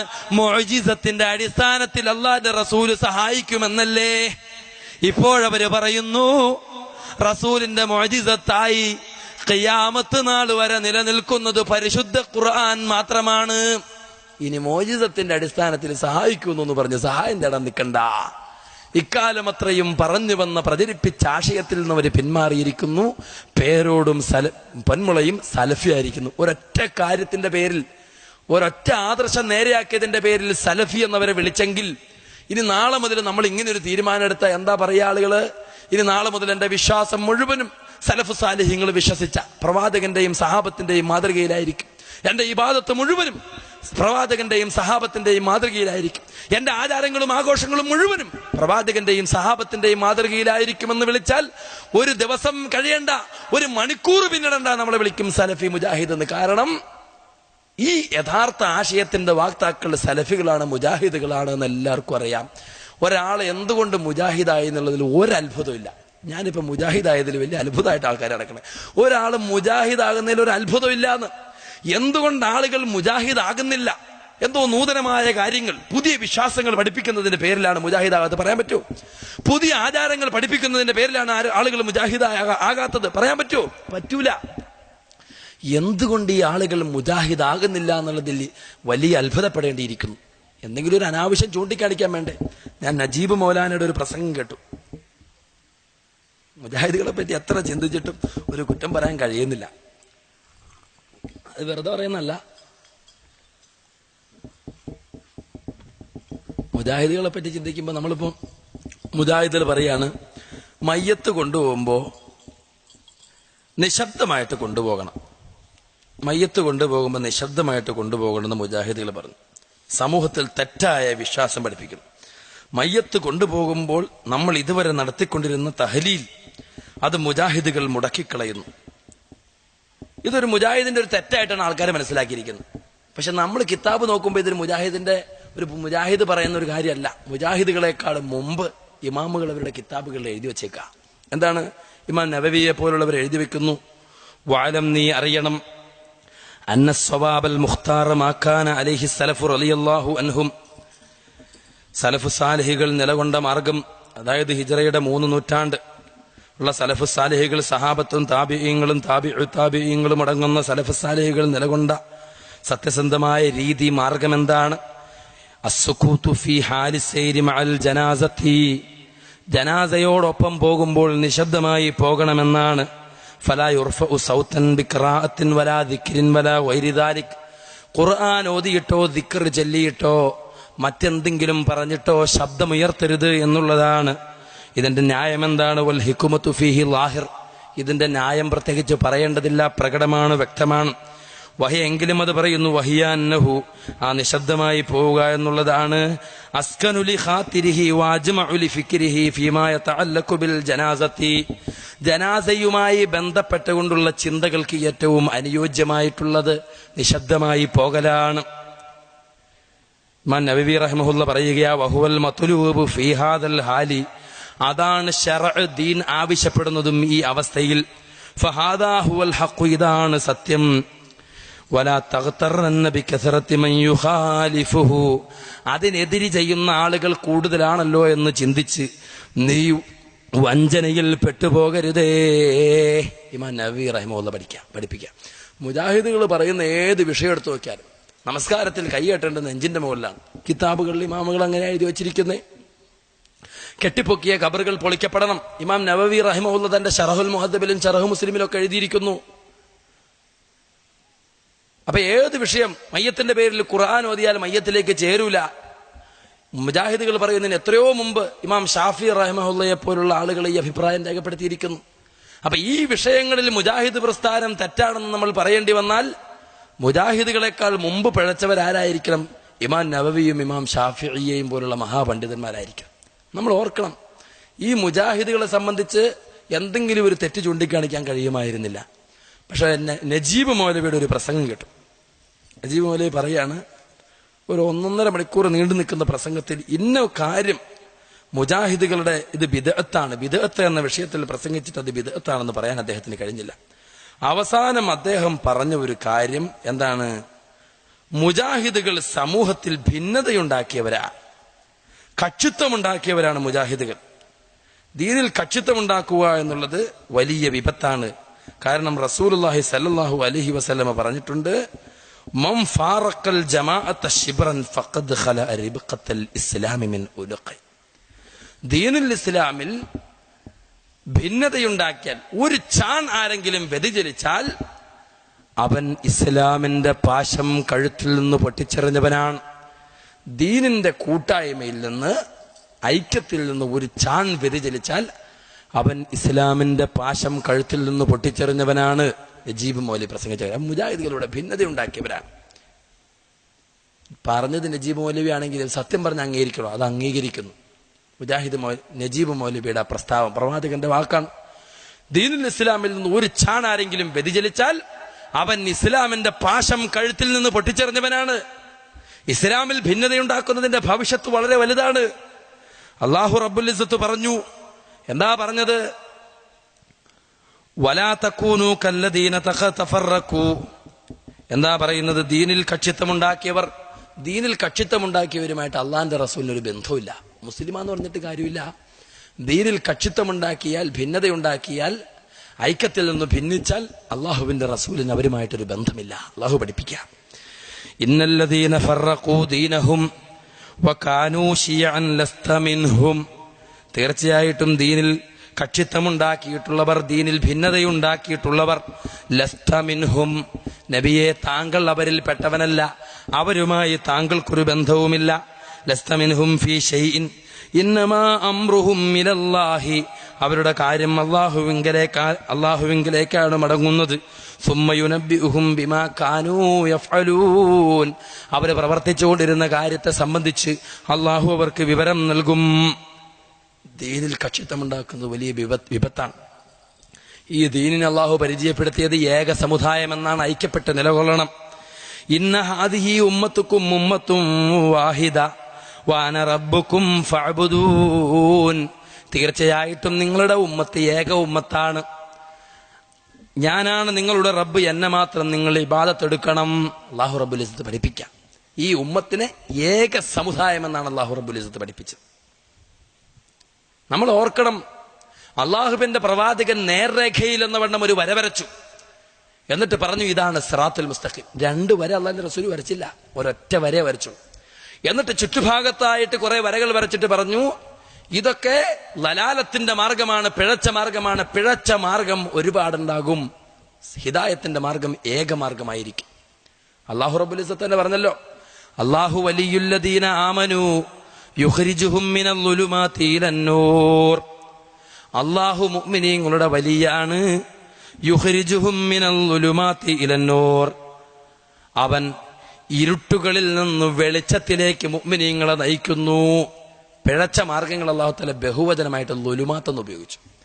സന്മാർഗത്തിന്റെ വഴിയെ നൂർ, വെളിച്ചം എന്ന് ഏകവചനമായിട്ട് ഉപയോഗിച്ചു. ഇരുട്ടുകളിൽ നിന്ന് വെളിച്ചത്തിലേക്ക് നയിക്കുന്നു, വെളിച്ചങ്ങളിലേക്കല്ല. അതുപോലെ വല്ലദീന കഫറു, കാഫിറുകളായിട്ടുള്ള ആളുകൾ, ഔലിയാഉഹുമുത് താഗൂത്ത്, അവരുടെ ഔലിയാക്കൾ, രക്ഷാധികാരികൾ താഗൂത്തുകളാണ്, ദുർമൂർത്തികളാണ്. യുഖ്രിജൂനഹും മിനൻ നൂരി ഇലൽ ളുലുമാത്ത്, ആ താഗൂത്തുകൾ അവരുടെ അനുയായികളെ നയിക്കുന്നത് വെളിച്ചത്തിൽ നിന്ന് ഇരുട്ടുകളിലേക്കാണ്. സന്മാർഗത്തിന്റെ മാർഗത്തിന് അല്ലാഹു ഏകവചനമായി പറയുന്നു, പിഴച്ച വഴികൾ അല്ലാഹു ബഹുവചനമായിട്ടാ പരിചയപ്പെടുത്തിയത്. ഇതിൽ നിന്ന് മനസ്സിലാക്കാം, സന്മാർഗത്തിന്റെ മാർഗം ഒന്നു മാത്രമേ ഉള്ളൂ. എന്റെ പ്രിയപ്പെട്ട സഹോദരന്മാര് ചിന്തിക്കണം, ദീനിൽ ഭിന്നതയുണ്ടാക്കുക എന്നുള്ളത് വലിയ വിപത്താണ്. അവൻ ഇസ്ലാമിന്റെ പാശം കഴുത്തിൽ നിന്ന് പൊട്ടിച്ചെറിഞ്ഞവനാണ്. റസൂലുമായിട്ട് അവർക്കൊരു ബന്ധവുമില്ല. വീണ്ടും അല്ലാഹു പറയുന്നു, ഇനി നമ്മൾ ചിന്തിക്കണം, ഐക്യത്തിൽ നിലകൊള്ളണമെന്ന് അല്ലാഹു പഠിപ്പിക്കുമ്പോൾ, അള്ളാഹുവിന്റെ റസൂല് പഠിപ്പിക്കുമ്പോൾ, ആ ഐക്യത്തിന്റെ മാനദണ്ഡം എന്താണ്? ഏത് മാനദണ്ഡത്തിലാണ് മുസ്ലിം ഉമ്മത്ത് ഐക്യപ്പെടേണ്ടത്? ഞങ്ങളുടെ നാട്ടിൽ നിന്ന് കുറെ മുജാഹിദികളൊക്കെ പുറത്താക്കിയ ആളുകൾ, പള്ളി കമ്മിറ്റിക്കാരെ പുറത്താക്കി. എന്താ കാരണം? അവര് പറഞ്ഞ ഐക്യത്തിന്റെ മാനദണ്ഡം സ്വീകരിക്കാത്തതുകൊണ്ട്. എന്താണ് അവര് പറഞ്ഞ ഐക്യത്തിന്റെ മാനദണ്ഡം? 4 മദ്ഹബ്, ഷാഫിഈ, ഹനഫി, ഹംബലി, മാലിക്കി തുടങ്ങി 4 കർമ്മശാസ്ത്ര മദ്ഹബുകൾ. അതുപോലെ തന്നെ അശ്അരി, മാത്തൂരീദി, അഖീദാപരമായിട്ടുള്ള മദ്ഹബുകൾ. അതുപോലെ തന്നെ ഖാദിരി, ചിശ്തിരി, റിഫായി, സുഹ്റവർദി തുടങ്ങിയ ത്വരീഖത്തുകൾ. ഈ മാർഗങ്ങൾ അംഗീകരിക്കാൻ കഴിയാത്തവർ ഞങ്ങളുടെ നാട്ടിൽ നിന്ന് പുറത്തു വരണം. അപ്പൊ ഐക്യത്തിന് പറഞ്ഞ മാനദണ്ഡമാണ് 4 മദ്ഹബുകൾ, കർമ്മശാസ്ത്ര മദ്ഹബുകളും അശ്അരി, മാത്തൂരീദി, ത്വരീഖത്തും. അല്ലാഹു റബ്ബുൽ ഇസ്സത്തും പ്രവാചകനും മുസ്ലിം ഉമ്മത്തിന് ഐക്യത്തിൽ നിലകൊള്ളുന്നു പഠിപ്പിച്ചപ്പോൾ ഏതു മാനദണ്ഡത്തിൽ ഐക്യപ്പെടണമെന്നാ പഠിപ്പിച്ചത്? ആ മാനദണ്ഡം ലോകത്തിന് മുമ്പിൽ പഠിപ്പിക്കുന്ന വിഭാഗം ഏതാണ്? മുജാഹിദുകൾ ഭിന്നത ഉണ്ടാക്കിയെന്ന് പറഞ്ഞല്ലോ. ആരാ ഭിന്നത ഉണ്ടാക്കിയെന്ന് നമുക്ക് കാണാം. അള്ളാഹു പഠിപ്പിച്ച മാനദണ്ഡത്തിൽ ഐക്യപ്പെട്ടവർ ആര്? അള്ളാഹു പറയുന്നു, വഅതസിമൂ ബിഹബിലില്ലാഹി ജമീആ വലാ തഫറഖൂ. അള്ളാഹുവിന്റെ പാശം നിങ്ങൾ മുറുകെ പിടിക്കണം. ഈ പരിശുദ്ധ ഖുർആനിന്റെ ഒരു തല അള്ളാഹുവിന്റെ കയ്യിലും മറുതല അടിമയുടെ കയ്യിലുമാണെന്ന് റസൂലുള്ളാഹി പഠിപ്പിച്ചു. ആ ഖുർആനിലാണ് നിങ്ങൾ ഐക്യപ്പെടേണ്ടത്. ഖുർആനിന്റെ ആശയത്തിൽ അള്ളാഹുവിന്റെ റസൂല് പഠിപ്പിച്ചു, തറക്തു ഫീക്കുമുൽ അംറൈൻ, രണ്ട് കാര്യങ്ങൾ നിങ്ങൾക്ക് ഞാൻ ഒഴിവാക്കിയിട്ടാ പോകുന്നത്. ലൻ തളില്ലു മാ തമസ്സക്തും ബിഹിമാ, അത് രണ്ടും നിങ്ങൾ മുറുകെ പിടിക്കുന്ന കാലത്തോളം നിങ്ങൾ വഴിപിഴക്കൂല. ഏതാണ് ആ രണ്ട് കാര്യം? കിതാബല്ലാഹി വസുന്നത റസൂലി, അള്ളാഹുവിന്റെ കിതാബും ആ കിതാബിന്റെ വിശദീകരണമായ പ്രവാചകന്റെ ചര്യയുമാണത്. അതാ നിങ്ങൾ മുറുകെ പിടിക്കേണ്ടത്, അതിലാ നിങ്ങൾ ഐക്യപ്പെടേണ്ടത്. അള്ളാഹു റബ്ബുൽ ഇസ്സത്ത് ഐക്യത്തിന്റെ മാനദണ്ഡമായി പഠിപ്പിച്ചത് പരിശുദ്ധ ഖുർആനും പ്രവാചകന്റെ ചര്യയുമാണ്. ഈ മാനദണ്ഡത്തിൽ ഐക്യപ്പെടുന്നവർ ആര്? അത് നമ്മൾ ചിന്തിക്കേണ്ടത്. ആരാ യഥാർത്ഥത്തിൽ ഇസ്ലാമിൽ കക്ഷിത്വമുണ്ടാക്കിയത്? അള്ളാഹുവും അവന്റെ പ്രവാചകനും പഠിപ്പിച്ച മാനദണ്ഡത്തിൽ ഐക്യത്തിൽ നിലകൊള്ളുന്നവരോ അള്ളാഹുവും പ്രവാചകനും പഠിപ്പിക്കാത്ത നൂതനങ്ങളായ മാനദണ്ഡങ്ങൾ ഉണ്ടാക്കി 4 മദ്ഹബുകൾ, അശ്അരി മാതുരീദ് ത്വരീഖത്തുകൾ, ഖാദിരി റിഫായി ചിശ്തി സുഹ്റവർദി ത്വരീഖത്തുകൾ തുടങ്ങി നൂതനങ്ങളായ മാനദണ്ഡങ്ങൾ ഉണ്ടാക്കി ഐക്യം പഠിപ്പിക്കുന്നവരാണോ? അത് അള്ളാഹു റബ്ബുൽ ഇസ്സത്ത് പഠിപ്പിച്ച പരിശുദ്ധ ഖുർആനും പ്രവാചകന്റെ ചര്യയുമാണ് മുസ്ലിം ഉമ്മത്തിന്റെ ഐക്യത്തിന്റെ മാനദണ്ഡമെന്ന് പഠിപ്പിക്കുന്നവരാണോ? ആരാണ് ദീനിൽ ഐക്യം പഠിപ്പിക്കുന്നവർ? ആരാണ് കക്ഷിത്വമുണ്ടാക്കിയവർ? കക്ഷിത്വമുണ്ടാക്കുക എന്നുള്ളത് ഇസ്ലാമിന്റെ പാശം കഴുത്തിന്ന് വെട്ടിച്ചെറിയുന്ന പോലെയാ. അള്ളാഹു റബ്ബുൽ ഇസ്സത്ത് അവരെ കഠിനമായിട്ട് ശിക്ഷിക്കും. അള്ളാഹു പറഞ്ഞു, എത്രത്തോളം പറഞ്ഞു എന്നറിയോ? വലാ തകൂനു കല്ലദീന തഫറഖൂ വഖ്തലഫൂ മിൻ ബഅദി മാ ജാഅഹുമുൽ ബയ്യിനാത്ത്, വ്യക്തമായ പ്രമാണം വന്നു കിട്ടിയതിന് ശേഷം ഭിന്നിക്കുകയും പരസ്പരം കക്ഷിത്വമുണ്ടാക്കുകയും ചെയ്തവരെ പോലെ നിങ്ങൾ ആകരുത്. വേദഗ്രന്ഥവും വിശദീകരണമായ പ്രവാചകന്റെ മാർഗവും വന്നു കിട്ടിയതിന് ശേഷം ഭിന്നിച്ചവരാണ് അഹ്ലു കിതാബികൾ. നമുക്കും അത് വന്നു കിട്ടിയിട്ടുണ്ട്. വേദഗ്രന്ഥമായ പരിശുദ്ധ ഖുർആനും അതിന്റെ വിശദീകരണമായ പരിശുദ്ധ പ്രവാചകന്റെ ചര്യകളും. ആ വ്യക്തമായ പ്രമാണം വന്നു കിട്ടിയതിന് ശേഷം കക്ഷിത്വമുണ്ടാക്കി ഭിന്നിച്ചു പോയവരെ പോലെ നിങ്ങൾ ആകരുത്. അള്ളാഹു പറയുന്നു, വഉലൈക ലഹും അദാബുൻ അലീം, അങ്ങനെ കക്ഷിത്വമുണ്ടാക്കി ഭിന്നിച്ചു പോകുന്നവർക്ക് വമ്പിച്ച ശിക്ഷയുണ്ട്. അള്ളാഹു പറഞ്ഞ മാനദണ്ഡത്തിൽ ഐക്യത്തിൽ നിലകൊള്ളാതെ ഭിന്നിച്ചു പോകുന്നവർ, നൂതനങ്ങളായ മാനദണ്ഡങ്ങൾ മദ്ഹബുകളും ത്വരീഖത്തുകളും മാനദണ്ഡമായി ഉയർത്തിപ്പിടിച്ചുകൊണ്ട് ഇസ്ലാമിന്റെ ഐക്യത്തിൽ നിന്ന് ഭിന്നിച്ചു പോകുന്നവർക്ക് അദാബുൻ അലീം, വമ്പിച്ച ശിക്ഷയുണ്ട്. അല്ലാഹു തആല പഠിപ്പിക്കുക. സൂറത്ത് ആല ഇംറാൻ 105. തുടർന്ന് അല്ലാഹു തആല പഠിപ്പിക്കുക, ഇങ്ങനെ ഭിന്നതയുണ്ടാക്കിയ ആളുകളുടെ അവസ്ഥ എന്താ? യൗമ തബിയല്ലു വുജൂഹും വതസ്വദ്ദു വുജൂഹ്, ഒരു വിഭാഗം ആളുകളുടെ മുഖം പ്രശോഭിതമാകുന്ന ദിവസം, ഒരു വിഭാഗം ആളുകളുടെ മുഖം കറുത്തു കരുവാളിച്ചു പോകുന്ന ദിവസം, അല്ലാഹുവും റസൂലും പഠിപ്പിച്ച മാനദണ്ഡത്തിൽ ഐക്യപ്പെട്ട് നിലകൊള്ളുന്ന യഥാർത്ഥ അഹ്ലുസുന്നത്തി വൽ ജമാഅത്തിന്റെ വാക്താക്കളുടെ മുഖങ്ങൾ അന്ന് പ്രശോഭിതമായിരിക്കും. ആ മാനദണ്ഡം തള്ളിക്കളഞ്ഞുകൊണ്ട് നൂതനങ്ങളായ മാനദണ്ഡം മുന്നോട്ട് വെച്ച് ഭിന്നതയും കക്ഷിത്വവും ഉണ്ടാക്കിയവർ, അവരുടെ മുഖം കറുത്തു കരിവാളിച്ചു പോകും. ഫഅമ്മല്ലദീന സുവദ്ദത് വുജൂഹുഹും, മുഖം കറുത്തു കരിവാളിച്ചു പോകുന്നവരോട് അല്ലാഹു ചോദിക്കുന്നു, അകഫർതും ബഅദ ഈമാനിക്കും, നിങ്ങൾ വിശ്വസിച്ചതിനു ശേഷം അവിശ്വസിച്ചു അല്ലേ? ഈ ഖുർആൻ അള്ളാഹുവിന്റെ വേദഗ്രന്ഥമാണെന്ന് പറഞ്ഞതിന് ശേഷം ആ ഖുർആനിന്റെ നിർദ്ദേശം പാലിക്കണമെന്ന കൽപ്പന നിങ്ങൾ തള്ളിക്കളഞ്ഞുകൊണ്ട് അതിനെ അവിശ്വസിച്ചു അല്ലേ?